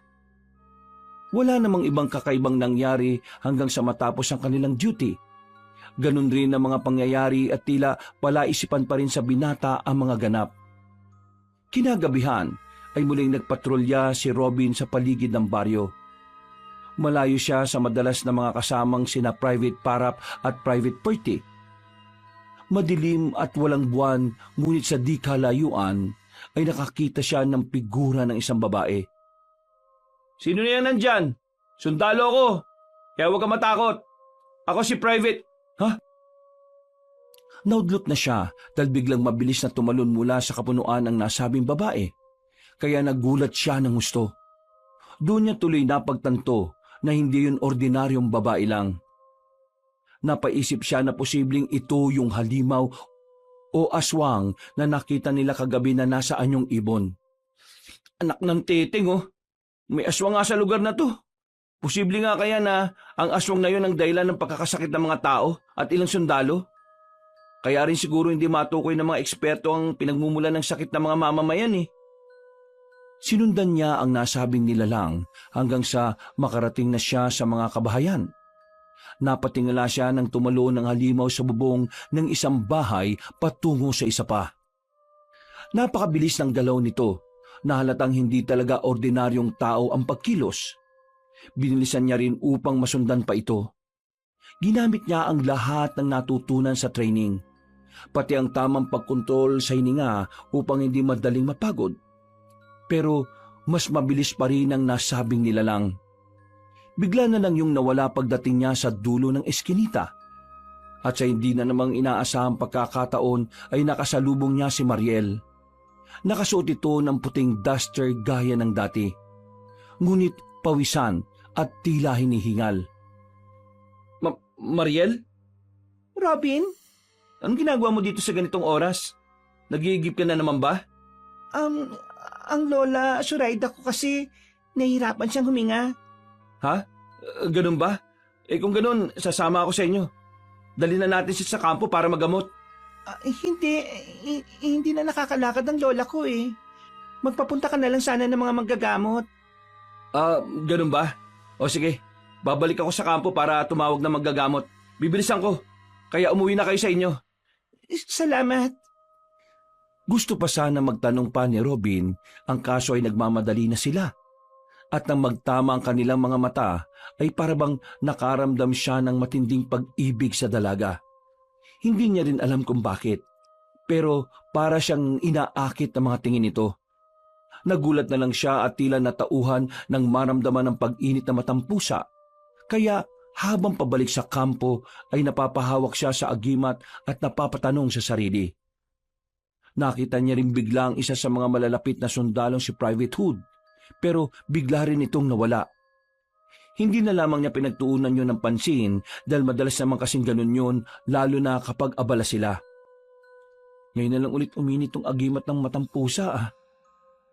Sa palagay mo, bakit nga kaya uminit ang aking agimat, Robin? Ikaw na naman. Nagkita tayong muli. Alam mo na ba ang ibig sabihin nito? Anong ibig mong sabihin? Wala namang aksidenteng naganap ah. Paano kung magagamit ulit yung agimat? Nakakatawa lang talaga kayong mga tao. Bulag na bulag kayo sa ipinapakitang magaganda ng mundong ito. Kaya kayo madaling nalilin lang eh. Pero hindi ako makikialam sa pagkakataong ito. Hahayaan kitang matuklasan mo mismo kung paano mong nagamit ang ikatlong buhay na matampusa. Tandaan mong mabuti na 6 na lang ang natitira mong buhay, Robin. At kung sa tingin mo ay matagal mo pa itong magagamit, dun ka nagkakamali. Naglaho na nga na parang bula ang matampusa, kaya nagdire-diretso na si Robin hanggang sa makarating sa kampo. Ipinaalam niya kaagad ang balita upang ipadala rin kaagad ang isa sa military doctor na si Officer Castello. Pagdating nila sa bahay ni Mariel at Lola Zoraida, ay huli na ang lahat. Wala nang buhay matandang babae habang ang dalaga naman ay humahagulgol sa pag-iyak. Dahil dito ay inalo-alo na lang ni Robin ang dalaga na yumakap pa sa kanya. Makalipas ang 2 araw, muling nagtagpo ang landas ni Manang Siyaming at Robin. Hindi kasi naka-duty ang binata at plano sana niyang maligo sa may ilog. Naabutan nila roon na matandang babae na katatapos lang maglaba. Dahil dito ay lumapit siya at akma sanang tutulungan ng matandang babae, pero umiwas yun. Hindi ko kailangan ng tulong mo. Salot ka rito sa baryo namin kaya umalis ka na. Manang naman po. Nagkakahawang gawa na nga po eh. Huwag niyo naman po akong sabihan ng salot. Salot ka naman talaga eh. Tapatin niyo nga po ako. Galit ba kayo sa akin, Manang Siyaming? Kung may galit po kayo, sabihin niyo po at ipaliwanag niyo sa akin ang pinaghuhugutan ninyo. Para kung sakali po ako nang iiwas sa tuwing magtatagpo ang landas natin. Tumingin lang ng matalim ang matandang babae habang sina Private Parap at Private Perty ay napapangiti-ngiti lang. Kitang-kita kasi nila na tila napipikon na nga si Robin. Hindi nga nagsalita si Manang Siyaming. Naglakad na lang yun dala ang kanyang labahan. Subalit, nadulas siya at napaiktad. Mabuti na lang ay mabilis na nakaaksyon si Robin at nasalo siya. Nang maghawak ang kanilang mga kamay, ay bigla na namang namuti ang mga mata ni Manang Siyaming. Ang binatang sundalo naman ay tila binulusok ang napakaraming impormasyon ng isipan. Nagulat na lang si Robin nang bigla siyang mapunta sa nakalipas kung saan sinasabi ni Mariela nang hihingalo ang Lola Zoraida niya. Maya-maya pa ay nakita niyang bumalik ang dalaga sa bahay nila. Sumunod siyang papasok sa loob kaya nakita niya na tumungo yun sa kwarto ng matandang babae. At pagpunta niya sa pintuan ng nasabing silid, ganun na lang ang gulat niya sa nakita. Nahihimbing ang tulog ni Lola Zoraida at hindi naman naghihingalo katulad ng sinabi noon ni Mariel. At ang mas nakakabigla ay ang ginawa ng dalaga. Kitang-kita ng 2 mga mata ni Robin kung paanong takpan ng una ni Mariel ang mukha ng sariling lola. Nanlaban na matandang babae hanggang sa tuluyan na itong manghina at mawala ng buhay. Pagkalaon ay sumilay ang ngiting nakakaloko mula sa mukha ng dalaga. Maya-maya'y umakto ng naiiyak. Natapos na ang mga pangitain nang tanggalin ni Manang Siyaming ang kamay niya. Nagkatinginan pa sila at matagal na tila nag-usap ang mga mata. Nakita niyo rin po ba yun, Manang? Diyos ka pa! Totoo po ba yun? Hindi ko alam. Bumitaw ang matandang babae at dali-daling umalis sa lugar na yon. Naiwan namang nagtataka sina Private Parap at Private Perty, habang si Robin ay hindi pa rin makapaniwala sa pangitaing nakita.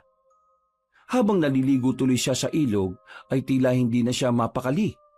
Panay-panay na pumapasok sa isip niya ang tungkol sa nakitang pangitain. Hindi niya talaga lubos akalain na makakagawa ng ganong krimen si Mariel. Nagrema ito sa utak niya na parang sirang plaka na paulit-ulit niyang nakikita. Maraming tanong ang namuo sa kanyang puso at mga tagpong unti-unti niyang napagtatagni-tagni. Totoo ba yung nakita ko? Kung totoo yun, ibig sabihin, pinatay niya ang sarili niyang lola? Isang krimen ang ginawa niyang yun. Paano niya magagawa yun sa sarili niyang lola? Naguguluhan ako. Ay nako! Kayo, mga buddy, nag-iisip-isip ako rito eh. Inawanan lang siya ni na Private Parap at Private Perty at pagkatapos ay nagkulitan na silang tatlo sa pagligo sa ilog. Pagsapit ng hapon, nang pabalik na sila sa kampo, ay napadaan muna si Robin sa bahay ni na Manang Siaming. May gusto kasi siyang kumpirmahin sa matandang babae. Hindi kasi talaga siya mapakali gawa ng paulit-ulit na tumatakbo sa utak niya ang nakitang pangitain. Eksakto na naabutan niya ang matandang babae na nagpapausok at nagwawalis. Hindi na siya nagpaalam. Pumasok na kaagad siya sa bakuran at lumapit sa kinaroroonan nun. Ganyan ba ang katuruan sa inyong mga taga-syudad? Basta-basta lang kayo papasok sa bakuran ng may bakuran? Pasensya na po, Manang. Probinsyano rin po ako. Gusto ko lang pong malaman ng totoo. Paano pong nangyari yun na sa tuwing nagdidikit tayo, parang nagkakaroon ng isang pangitain? Hindi ko rin alam. Totoo po ba yung mga nakita ko kanina? Alam ko pong nakita nyo rin yun, Manang. Pakiusap po. Sabihin niyo po sa akin ang totoo. Anak po ako ng isang albularyo kaya kung ano man pong patungkol sa kababalagan ng sasabihin nyo, paniniwalaan ko. Totoo ba ang sinasabi mo? Opo, isa pong mabuting albularyo ang tatay ko. Tumutulong po siya sa mga kalugar namin. Kung totoo ang sinasabi mo, bakit ka nangangalaga ng isang sumpa? Sumpa? Yang kwintas na susuot mo, may malakas na sumpang nakapaloob dyan. Ramdam na ramdam ko kahit gaano kakalayo. At ngayong nasa malapit ka, mas lalong umaalingasaw ang sumpang hatid niyan. Hindi mo ba nararamdaman yon? Ito pong matampusa, isa po itong agimat na pinagkaloob ng mga ninuno namin. Doon tayo sa loob ng bahay ko mag-usap. Tara! Nagmamadali na nga sila sa pagpasok sa loob at doon ipinagpatuloy ang seryosong usapan. Nagulat si Robin nang makita ang loob ng maliit na bahay na matandang babae. Puno yun ng mga halamang gamot na nakalagay sa garapon. At meron ding iba na tuyong dahon na nakakalat lang at nakasampay sa kung saan-saan. Galing ako sa lahi ng mga babaylan.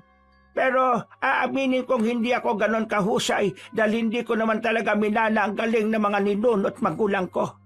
Nagsimula lang ako mag-ipon ng mga halamang gamot nung nakaraang taon. At ngayon, pinipilit kong tuklasin ang lunas sa lumalalang sakit dito sa baryo. Kaya po pala. Kung itatanong mo ulit kung paano nangyari ang tungkol sa pangitain, hindi ko rin alam ang sagot, iho. Ngayon lang din nangyari sa akin ito sa tuwing magdidikit tayo at may pangitaing lumalabas. Kaya nga po, may tanong po ako. Paano nyo nasabing sumpa ang tungkol dito sa agimat? Noong unang beses tayong nagkita, bigla akong nagkaroon ng pangitain tungkol sa sinasabi mong agimat. Delikado ang kwintas na yan dahil marami nang ang kinuhang buhay ng mga inosente. Hindi ba't sinabi mo na matagal na panahon na yang nasa pangangalaga ng angkan ninyo? Opo, ang sabi ng tatay ko, bago niya ibigay sa akin nung pumasok ako sa pagsusundalo, matagal na panahon daw na hindi ginamit ang mga ninuno namin itong agimat. Hindi niya rin daw alam kung bakit. Pero pinagamit niya pa rin sa'yo. Hangal na albularyo. Hindi niya ba naisip ang matinding kapalit ng sumpang hatid niyan? Paano po matitigil ang sumpa? Huwag mo nang gamitin ang kwintas. Yun lang ang nakikita kong solusyon. Ibalik mo na ito kung saan may ito nakatago. Hindi na muna umimik si Robin. Inilabas niya lang ang matampus at pinagmasdan. Matagal niya tong tinitigan bago muling bumalik kay Manang Siaming. Pag-iisipan ko po yung tungkol sa sinabi niyo. Meron pa po akong isang tanong. Yung nakita natin ginawa ni Mariel, posible po kayang... Isa lang ang sagot para malaman natin ang totoo. Kailangan mo siyang kumprontahin. Matagal na ako sa baryong ito at halos dito na ako lumaki tumanda. Nung nakarang taon ko lang nakita ang babaeng tinatawag mong Mariel at hindi talaga ako makalapit sa taong yan. Naniniwala po ba kayo na si Mariel talagang pumatay sa lola niya? Hindi ka pa rin ba naniniwala sa pangitain natin? Noon pa man, may kakaiba na akong nararamdaman sa kanya dahil simula nang dumating siya rito, unti-unti nang tila dumidilim ang kalangitan ng baryong ito.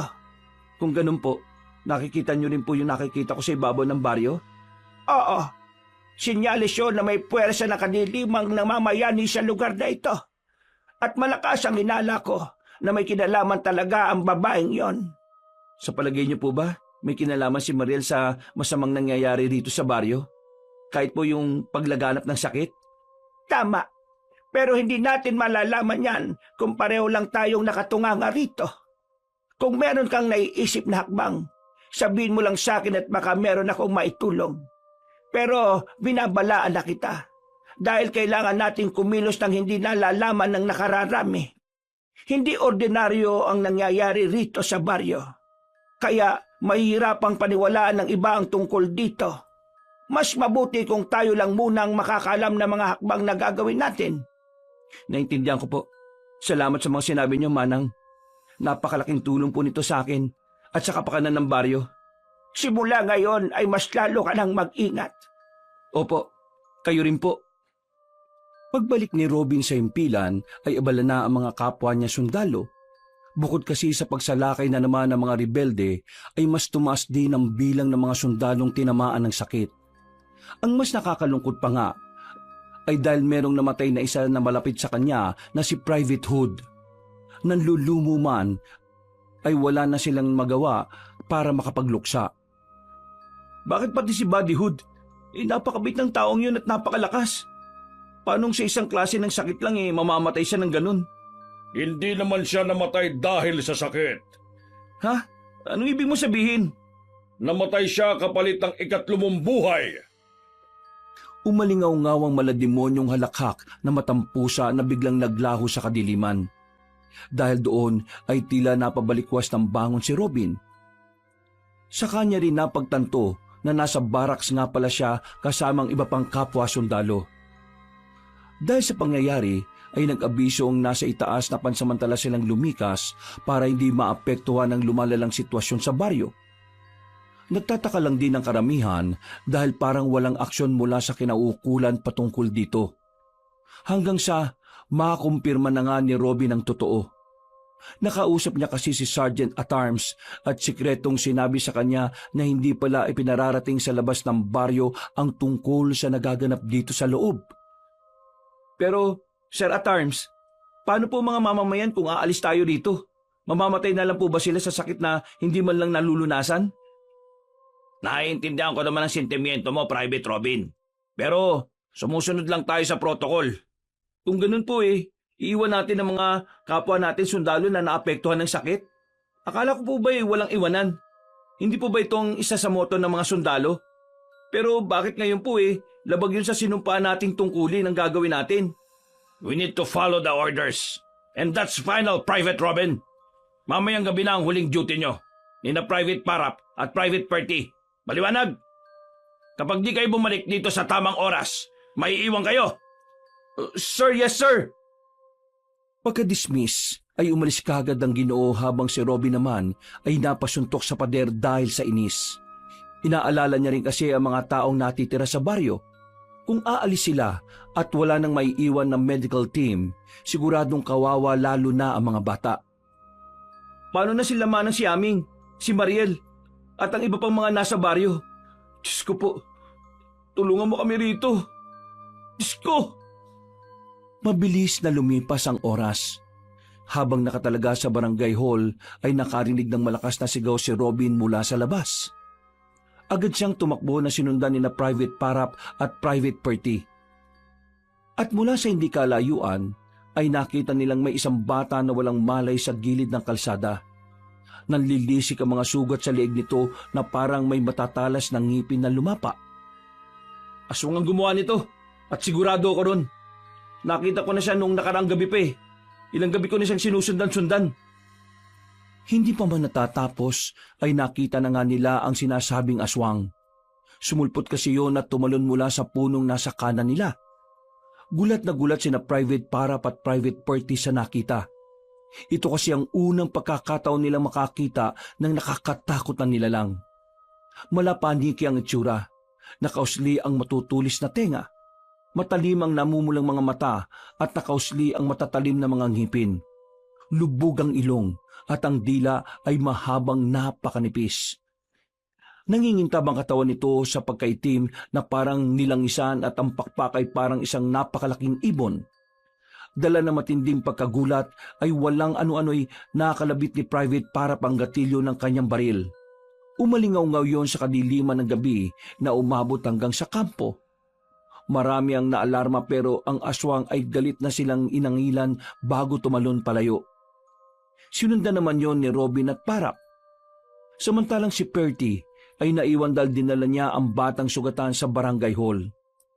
Ilang saglit pa ay namalayan na lang ng 2 sundalo na dinala sila ng aswang sa kakahuyan na nasa pusuhan.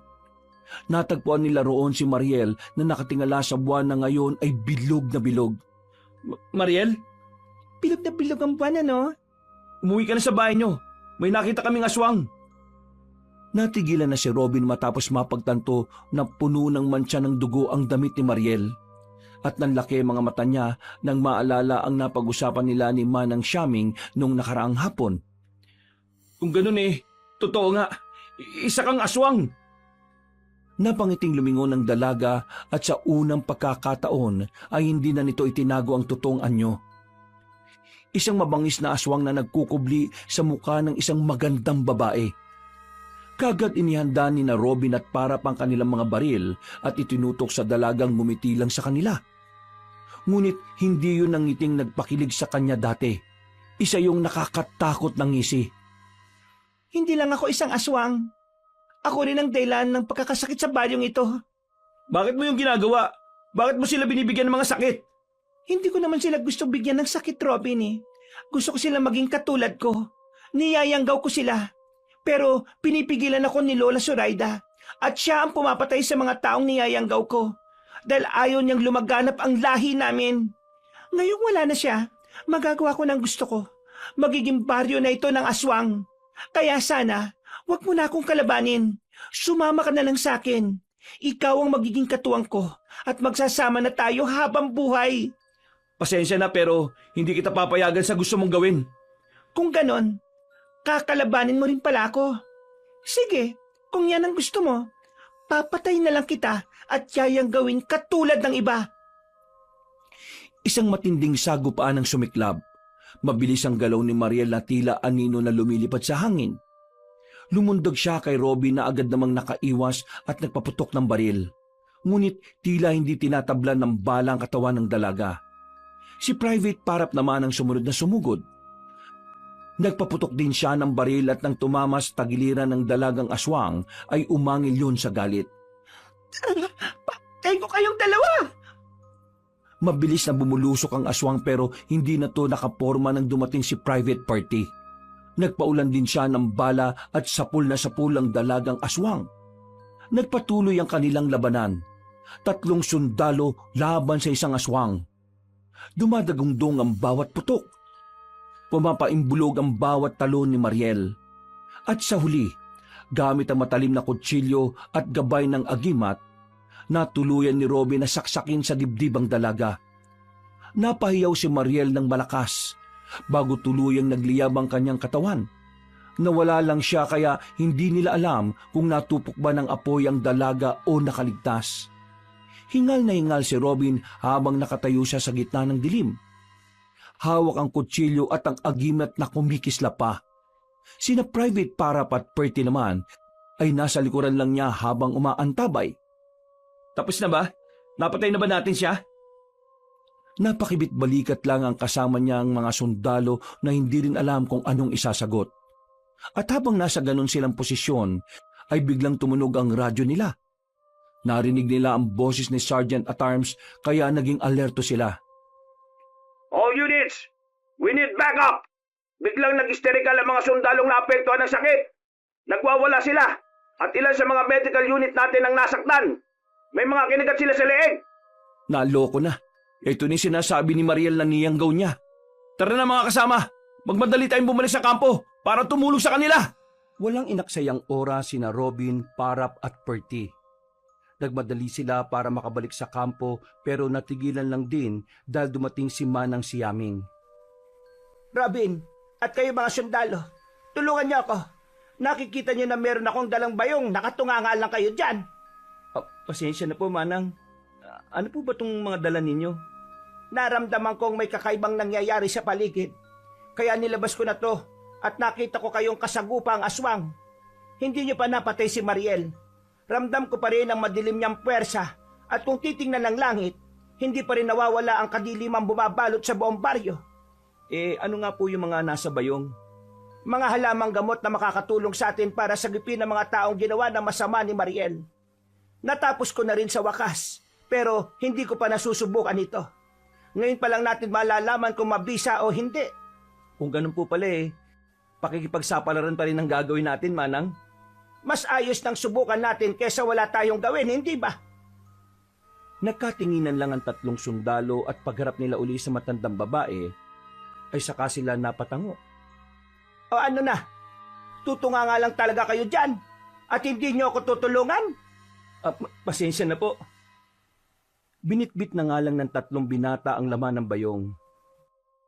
Ang ilan sa mga laman nito ay pinagamit at pinatago na sa kanila para gawing sandata. Sinabi niya rin ang mga paggagamitan ng mga yun. Wala na nga silang inaksayang oras. Gamit ang military tricycle nila ay tinahak na nila ang daan papunta sa kampo. Pero hindi naging madali ang lahat. Dahil nang mapadaan sila sa ilang kabahayan, ay may sumalubong sa kanila na tatlong kalalakihan. Binubusinahan na sila ni Private Parap na siyang nagmamaneho ng tricycle. Pero tila bingi ang mga yon na mas lalo pang humarang. Ang problema ng mga yan? Posibleng ilan lang sila sa mga nayanggaw ni Mariel. Nagkalat na rito sa bayan ang nabigyan niya ng sakit kaya hindi malayong isa ang tatlong yan.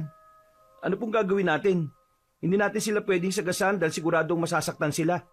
Gamitin niyo ang mga binigay ko sa inyo. Yung nasa pinakamaliit na garapon ay buksan niyo. Dinurog yan na dahon ng talampunay. Ang talampunay ay mabisang panlaban sa aswang. Kaya kapag sinabo yan sa mga yan, ay tsak na manghihina sila. Hindi po ba sila mamamatay? Kung kapalaran nilang mamatay, hindi na natin yon hawak, Robin. Gawin mo na ang sa tingin mong tama. Natigilan na sila dahil tumalo na ang isa sa tatlong nakaharang. Dali-dali namang iniliko ni Private Parap ang sasakyan nila pero naggulat silang lahat dahil may pang-apat pang nayanggaw na sumulpot mula sa maliit na eskinita. Dahil dito ay kamuntikan na silang masemplang. Mabuti na lang talaga ay mahusay si Private Parap pagdating sa pagmamaneho. Naipreno niya kaagad ang military tricycle at si Private Perty naman ang gumawa ng sunod na hakbang. Binuksan niya kaagad ang laman ng nasabing garapon. Kumuha siya ng dinurog na talampunay at tinagi sa muka ng bagong sulpot na nayanggaw. Nagumiyaw yon hanggang sa mapahandusay sa sahig at nalumpasay na parang bulating binudbura ng asin. Nagulat sila sa nasaksihan pero kinabahan din ng husto si Robin dahil baka mamatay ang kaawa-awang lalaki. Bumula lang ang bibig noon at nahihirapang tumingin sa kanila. Tila humihingi ng tulong na iligtas siya sa pagkayanggaw. Huwag kang mag-alala. Gagawin ko ang makakaya ko para maibalik kayo mga taga-paryo na niyanggaw na walang hiyang babaeng yon. Papalapit na yung tatlo. Maganda na kayo! Hindi na hinintay pa ni Private Perty na makalapit ang tatlong nayanggaw. Siya na mismo ang bumaba sa sasakyan at nilapitan ng mga yon. At walang pag-aalinlangang sinabuyan ng dinurog na talampunay. At katulad ng nangyari sa nauna, ay nangisay din ng mga yon habang nakahandusay sa sahig. Pagkatapos ay minaniobra na ni Private Parap ang sasakyan. Babalikan ko kayo! Pangako! Maraming salamat po, Manang. Salamat po sa pagtulong niyo sa amin at sa mga taga-baryo. Huwag ka muna magpasalamat dahil hindi pa tapos ang laban. Kung tutuusin ay nagsisimula pa lang ito. Kaya magpakatatag din kayong tatlo. Mahaba-haba pa ang gabi at ang labanan. Humarurot na nga si Private Parap hanggang sa makarating sila sa kampo. Malalim na ang gabi nang muling nakabalik si Robin, Parap, Perty at Manang Siaming sa loob ng kampo. Medyo pagod na ang katawan ng tatlong sundalo matapos ang mahaba at delikadong lakad mula sa bundok. Ngunit ang pagod ay agad napalitan ng kaba at pagkataranta nang masilayan nila ang nakakabinging kaguluhan sa loob mismo ng kanilang kuta. Ang dating tahimik na mga barracks na dati rin ay tinitirhan ng mga sundalo, ngayon ay nababalot ng ingay ng sigawan, pag-iyak at mga utos ng mga nakatataas. Sa malayo ay tanaw nila ang makapal na usok na tumatakas mula sa isang gusali. Ang infirmary kung saan inilalagak ang mga may sakit na sundalo. Anong nangyari dito sa kampo? Kapag hinayaan nating mamayani ang kadiliman, ganito ang sasapitin ng lahat. Mga kasama, kailangan nating iligtas kung sino ang dapat na iligtas. Private Padilla! Private Parap! Private Perty! Sir! Mabuti at nakabalik na kayo kagad. I'm glad you're all okay. Dahil nagkakagulo ngayon, katulad ng na-report na kanina sa Radio 1. Ano pong order niyo, sir? Sumunod lang kayo sa akin. At magre-rescue tayo sa mga naapektuhan sa infirmary. Madali kayo! Sir, yes sir! Pagkatapos ng pag-uusap, ay nagmadali na sina Sargento at Arms at Robin na tumakbo patungo sa pinagmumula ng kaguluhan. Ang kanilang malalakas na tinig ay halos nalunod sa ingay ng apoy at sigaw ng mga tao. Ngunit malinaw pa rin ang kanilang determinasyon na makapagligtas ng buhay. Kasunod nila sina Private Parap at Perty na parehong may hawak na rin ng mga baril at iba pang panlaban sa Nayanggaw. Habang si Manang Siaming ay mahigpit na nakayakap naman sa kanyang lumang bayong na siyang gagamitin sa paglulunas ng mga apektado ng sumpa ni Mariel. Teka, bakit may kasama kay matanda? Sino nagpasundo sa sibilyang yan? Sir, makakatulong po sa atin si Manang Siaming. Makakatulong? Baka lalo lang yan makasagabal sa atin doon. Baka ikaw pa ang makasagabal. Mamang sundalo na walang alam sa mundo. Kung hindi ka komportable na kasama ko, ikaw ang huwag sumama. Hoy, Lola, hindi porke matanda ka hindi kita papatulan. Pasalamat ka talaga at may sitwasyon ngayon dito. Private Padilla, Parap, and Perty, saan nyo ba nadampot ang isang yan, ha? Mawin nyo na nga yan. Ikaw ang umuwi sa saya ng nanay mo.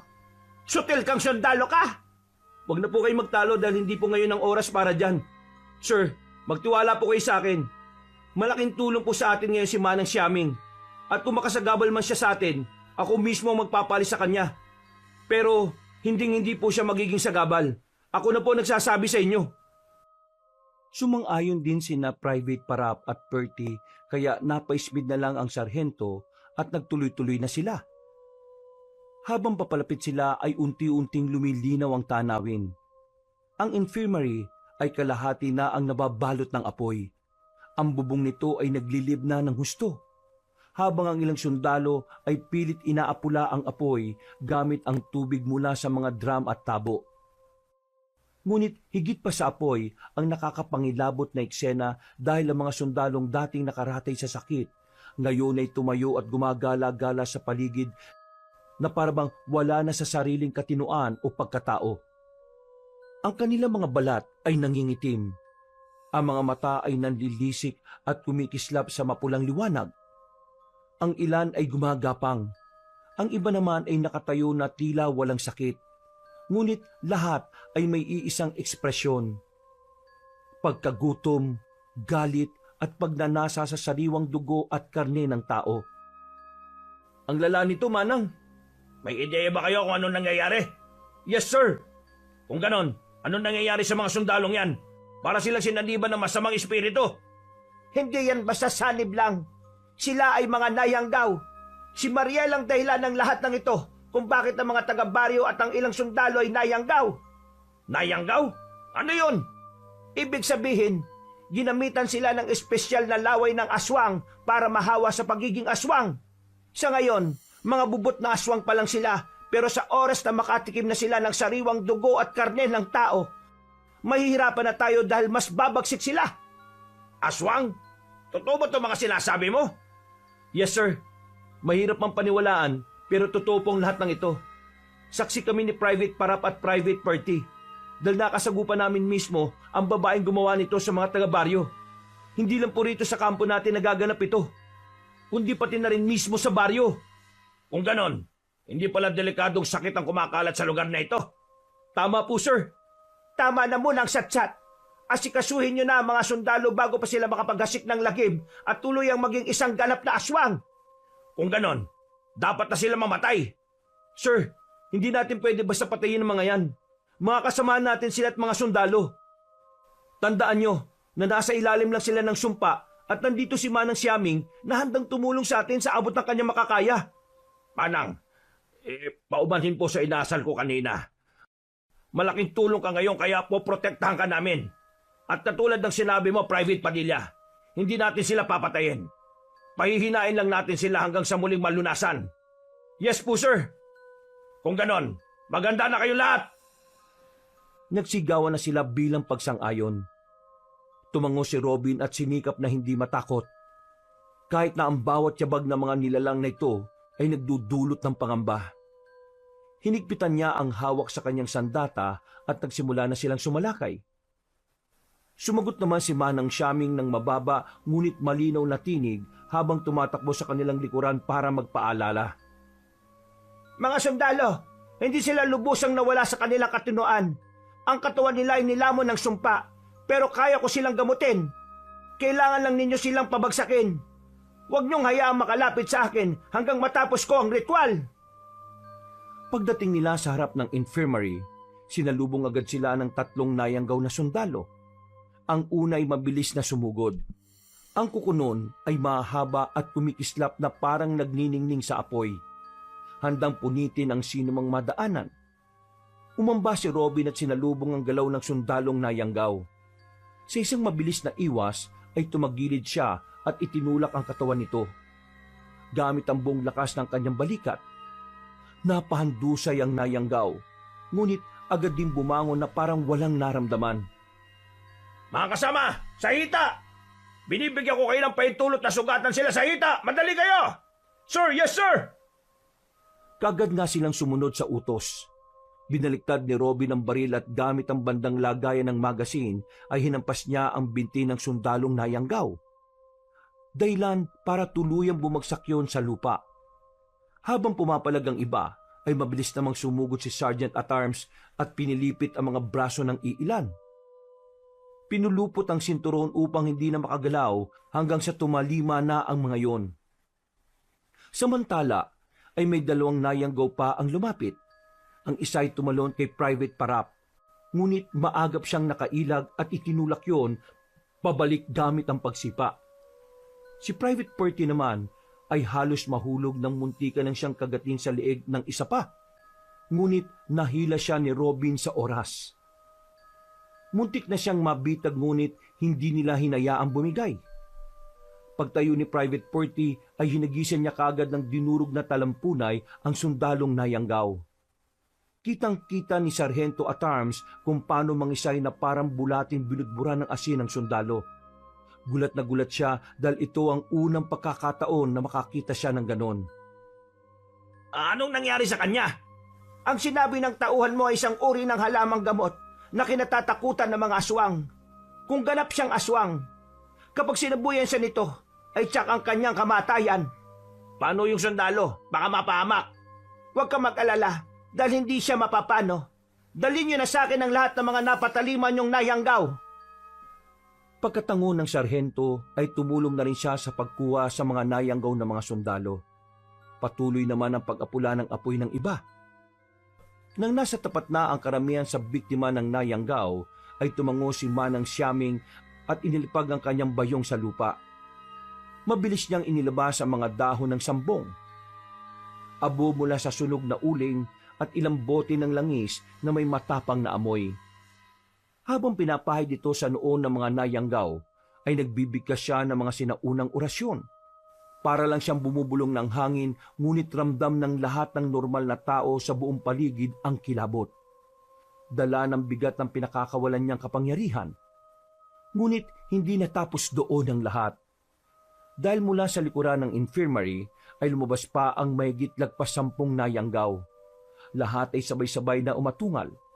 Ang kanilang mga sigaw ay nagpatigil sa isang sundalong nag-aapula ng apoy. Ang ilan ay natakot at napatras, habang ang iba naman ay pilit na nagtatapang-tapangan, ngunit halatang nanginginig ang mga kamay. Private Parap! Private Party! Samahan niyo ako sa harap! Kahit ano mangyari, huwag nating hayaang makalapit ang mga yan kay Manang Xiaming! Ako, sir, ano pong gagawin ko? Mayroong kakasama ni Manang. Protect her at any cost! Sir, yes sir! Tumakbo na nga sina Sergeant at Arms, Private Parap at Perty na pinigilan ang mga papasalakay pang nayanggaw. Sumusundot-sundot din ang pagtulong si Robin. Pero mas priority niya ang kaligtasan ni Manang Xiaming na patuloy pa rin sa ginagawa nito. Mabilis na sumalubong sina Parap at Perty.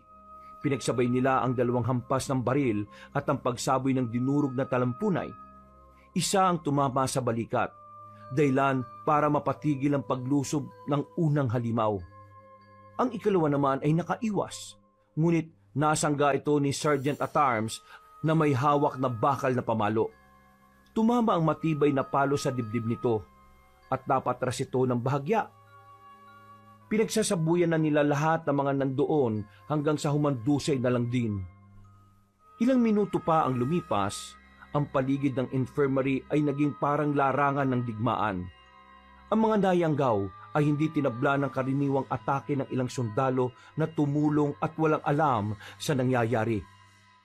Bawat hampas, palo o suntok ay tila hindi nila nararamdaman. Ngunit unti-unti sa tulong ng taktika ni Sergeant at Arms, natutunan nilang pabagsakin at kontrolin ang galaw ng mga ito nang hindi kinakailangang patayin o saktan ng husto. Si Manang Xiaming naman ay walang tigil sa kanyang panggagamot. Isa-isang bumabalik ang kulay ng balat ng mga sundalo, matapos siyang pahiran at bigkasin ang kanyang mga dasal. Ngunit ramdam ni Robin na tila napapagod din ang matandang babae. Kaya tinapik niya ito sa balikat habang nakaantabay. Manang, ayos lang po ba kayo? Nakikita ko po na napapagod na kayo eh. Wala tong pagod na to kumpara sa ginagawa niyang mga sundalo. Alam mo ba, kung alam ko lang na magagamit ko tong kakayahan ko ngayon, dapat pala nung bata-bata pa lang ako nagpakahusay na ako at hindi na naging masuwayin sa aking ina. Di sana'y hindi rin ako napapagod ng ganito. Huwag niyo pong sabihin yan. Malaking-malaki ang tulong niyo sa amin, lalo na po sa mga taga-baryo. Marami pa rin po kayong natutunan sa inyong mga magulang. Paano mo naman nasabi yon? Ngayon lang tayo nagkita, Robin. Kaya huwag mo nang pag-ani ng loob ko. Paano ko po nasabi yon? Dahil nakikita ko sa ginagawa niyo ngayon. Kung di po kayo naturuan at di kayo nagsasanay, malamang po, wala kayo rito ngayon. Hahayaan niyo lang kami na mahirapan o baka mahawa sa pagkayanggaw. Naniniwala po ako sa kakayahan niyo, Manang. Salamat naman kung ganon, Robin. Hindi po. Ako po ang dapat na magpasalamat sa inyo.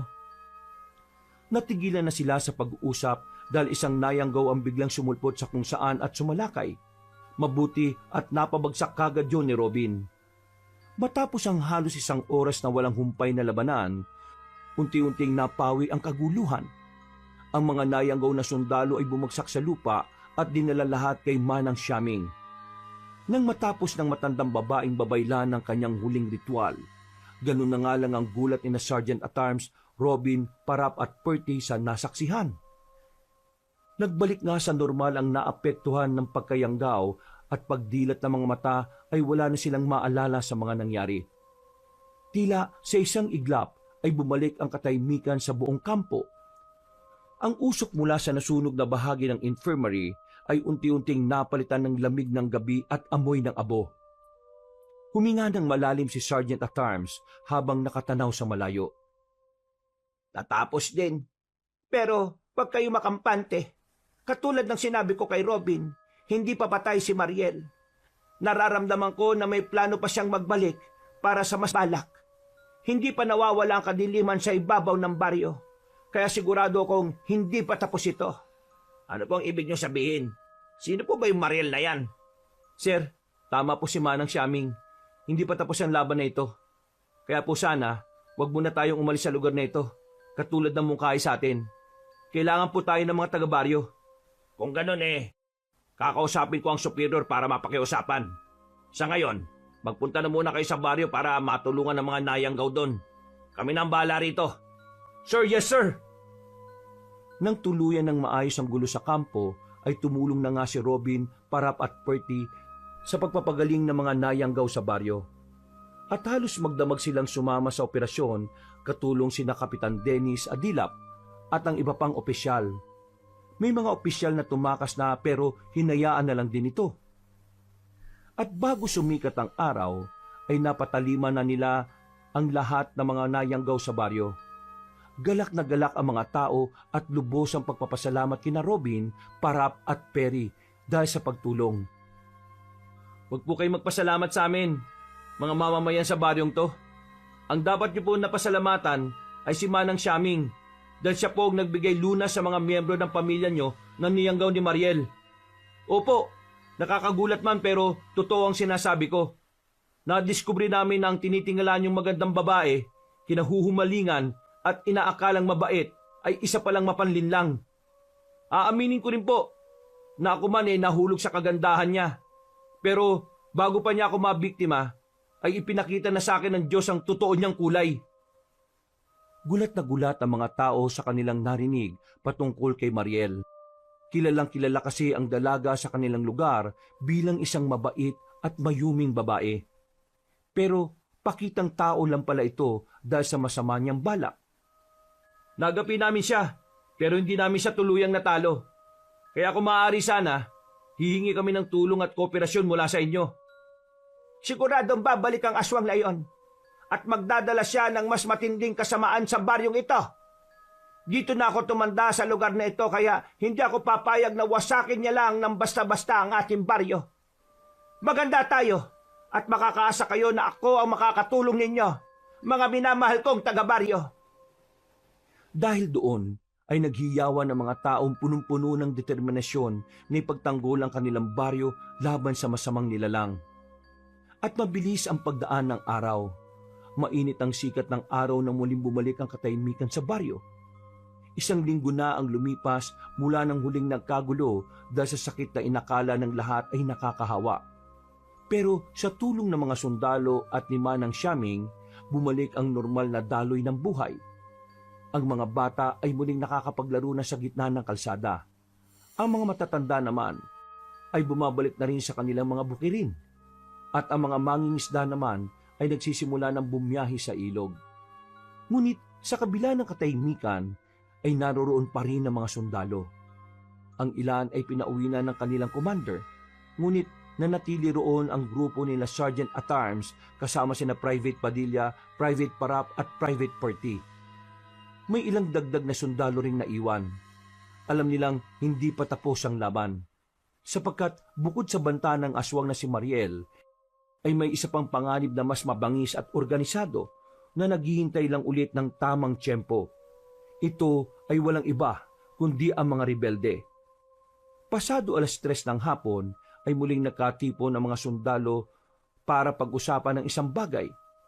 Pinangunahan ito ni Sargento at Arms. Hindi tayo pwede magpakampante. Ayon sa mga nakarating na ulat, nag-aanda na raw ang grupo ng tinatawag nilang Pinunong Ambo. Hindi ko siya nakaharap noon, pero kilala ko siya sa pangalan. Kilala siya sa ibang dayon bilang isang walang awang tao. At hindi titigil hanggat hindi niya nakukuha ang gusto niya.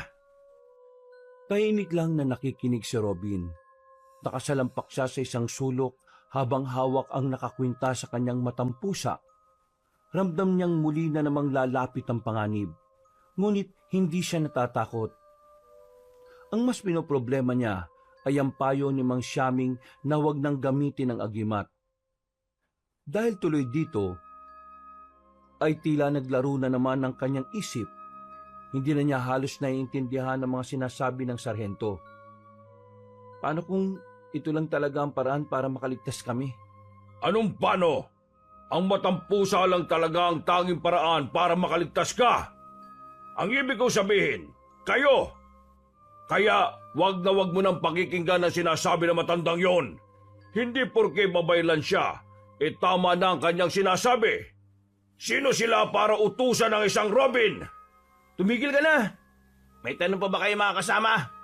Kung wala na pwede na muna kayo magpahinga. Ang mga nakapost, magpunta na kayo kung saan kayo nakadestino. Walang patulog-tulog sa oras ng trabaho, ha? Pag-alis ng mga sundalo ay naiwan sina Robin, Parap at Perty. Dahil halatang meron pa silang mga tanong na hindi na po pwedeng marinig ng iba. Tila may kinalaman din ito sa nangyari nung nakaraan. Ang patungkol kasi kay Mariel at sa pangyayanggaw niya ay pinanatili nilang sikreto. Bali, pinalabas na lang na ang nangyari sa kampo noong nakaraan ay parte ng pagsalakay ng mga rebelde. Sir, matanong ko lang po, bakit nga ba interesado yung mga rebelde na yun sa baryo na ito? Hindi ba't mas madali para sa kanila kung umatake na lang sila sa mismong bayan? Magandang tanong yan. Ayon sa informante natin, hindi lugar ang habol nila. May bagay silang gusto makuha na hindi ko matukoy kung ano. Bagay? Ibig sabihin, dito lang matatagpuan sa baryo? Posible. Ayon pa sa informante natin, si Ambu pala nagsasanay din ng mga panggagamot na parang katulad kay Manang Xiaming. Narinig ko nga na gumagamit siya ng salamakaw, dasal at posibleng isa rin daw sa target niya ang babaylan. Kaya importante rin na palagi natin babantayan si Manang Xiaming. Talaga po? Kung ganun, delikado po pala ang lagay ni Manang Xiaming. Kailangan niya pong malaman ng tungkol dito. Hindi. Hindi magandang ideya yan, Private Padilla. Bakit naman, sir? Para po sa akin, mas okay na malaman niya para makapaganda na siya para makaalis dito. Narinig mo ba na palaging sinasabi ni Manang Xiaming na dito siya pinanganak? Kaya gusto niyang dito siya mamamatay. Kung malalaman niya ang tungkol diyan, mas lalo lang siyang mag-i-stay dito. Mas mainam na tayo-tayo lang muna ang makakaalam dahil kapag kumalat pa ito sa iba, baka ipagkanulupan niyang matandang babaylan. Hindi natin alam ang takbo ng utak ng mga taga-baryo. Marami sa kanilang hikaho sa buhay.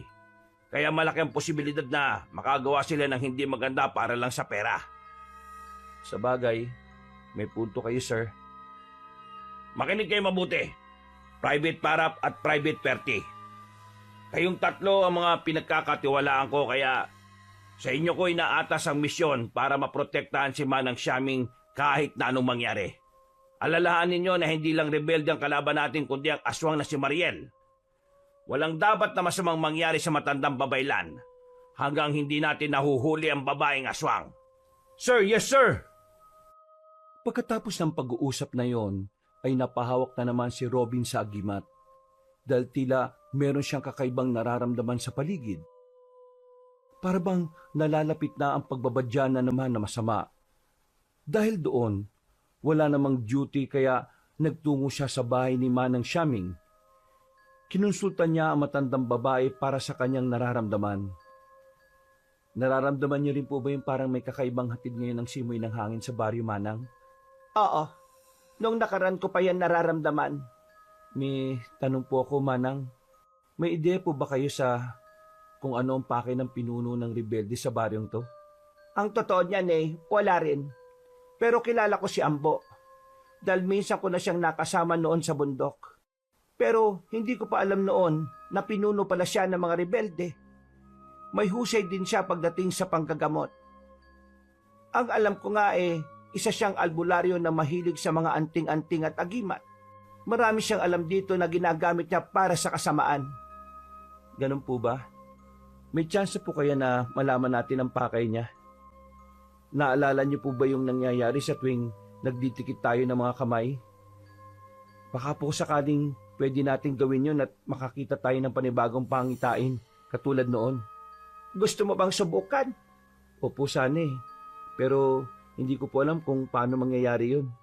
Halika rito. Paglapit ng binatang sundalo ay tila bumulong ng kung anong orasyon si Manang Xiaming. Pagkalaon ay hinawakan kagad siya noon sa kamay, pagkatapos ay biglangang namuti ang mga mata na matandang babaeng babaylan. Doon na unti-unting pumasok sa kaisipan nila ang mga bagong pangitain. At nagulat si Robin dahil nakita niya ang sarili na hawak-hawak sa leeg si Pinunong Ambo. Duguan siya at talatang bugbog sarado. Maya-maya pa ay bumunot na ng baril ang pinuno ng rebelde. Pagkatapos ay hinigit noon ang nakakwintas sa kanyang agimat at saka siya walang pag-aalinlangang binaril sa noo. Napadilat si Robin at napatras habang humihingal sa sobrang pagkabigla. Nang mapatingin siya kay Manang Siaming, ay tila gulat na gulat din ang matandang babae. Hindi ang baryo ang pakay ni Ambo, kundi ikaw na may hawak ng agimat na matampusa. Ang iniisip pa naman po namin kayo ang pakay ng taong yun. Paano niya nalaman ng tungkol sa agimat? Sinabi ko naman sa iyo na inaral ng taong yun ang tungkol sa iba't ibang klase ng agimat at anting-anting. Albularyo rin siya na may kakayahang mag-orasyon kaya posible ang mga elemento sa paligid ang nagsabi sa kanya ng tungkol sa hawak mong agimat. Ano pong gagawin ko? Ba't di mo nalang ibigay ang agimat sa kanya? Hindi ko po yung pwedeng gawin. Bakit naman hindi po pwede? Nakita mo naman siguro yung mangyayari sa iyo kapag hindi mo kagad isinuko sa kanya ang agimat na matampusa. Babariling kanya sa noo at mamamatay ka. Tama na. Natigilan na matandang ginang dahil sa inasal na yun ni Robin. Kahit mismo ang binatang sundalo ay nagulat din sa kanyang inasal. Kaya napayukod siya dahil sa kahihiyan. Pasensya na po, hindi ko po sinasadyang masigawan kayo. Matagal ko nang sinabi sa iyo na tigilan mo na ang paggamit sa agimat. Hindi biyaya ang agimat na yan sa iyong angkan, kundi isa yang sumpa. Marahil ito ang dahilan kung bakit hindi na to ginamit pa ng mga ninuno mo. Huwag ka magpapalamon sa kapangyarihan niyan dahil siguradong natutuwa mismo ang sumpa. Pag-isipan mong mabuti ang mga sinabi ko habang hindi pa huli ang lahat. Habang hindi pa dumarating ang nasa pangitain natin.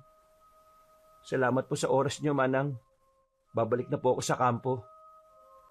Nagdire-diretso na lang ang binatang sundalo kaya napabuntong hininga na lang ang matandang babaeng babaylan. Pagdating ni Robin sa barracks ay hindi na tuloy maalis sa isip niya ang tungkol sa pangitain. Hindi niya kasi inakala na makikita niya mismo ang sariling kamatayan. Siguro, tama nga si Manang Siaming. Dapat isuko ko na lang ang paggamit ng agimat na to. Huwag kang tanga, Robin. Isipin mong mabuti. Kaya ipinakita sa iyo ang pangitain para maiwasan mo ito. Hindi mo kailangang maniwala sa mga sinasabi ng walang kwentang babaylan na yon.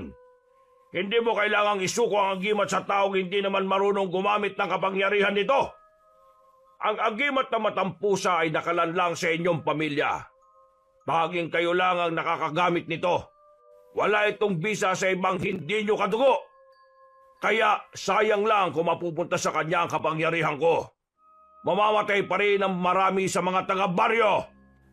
Nagsasabi ka ba ng totoo? Anong mapapala ko sa pagsisinungaling? Sa halip na isipin kung paano isuko ang agimat sa rebeldeng yon, isipin mo na kapag ginamit mo ang agimat, maraming buhay ang maililigtas mo. Diyan ka na nga muna dahil naiinis ako sa katangahan mo. Mag-isip-isip ka!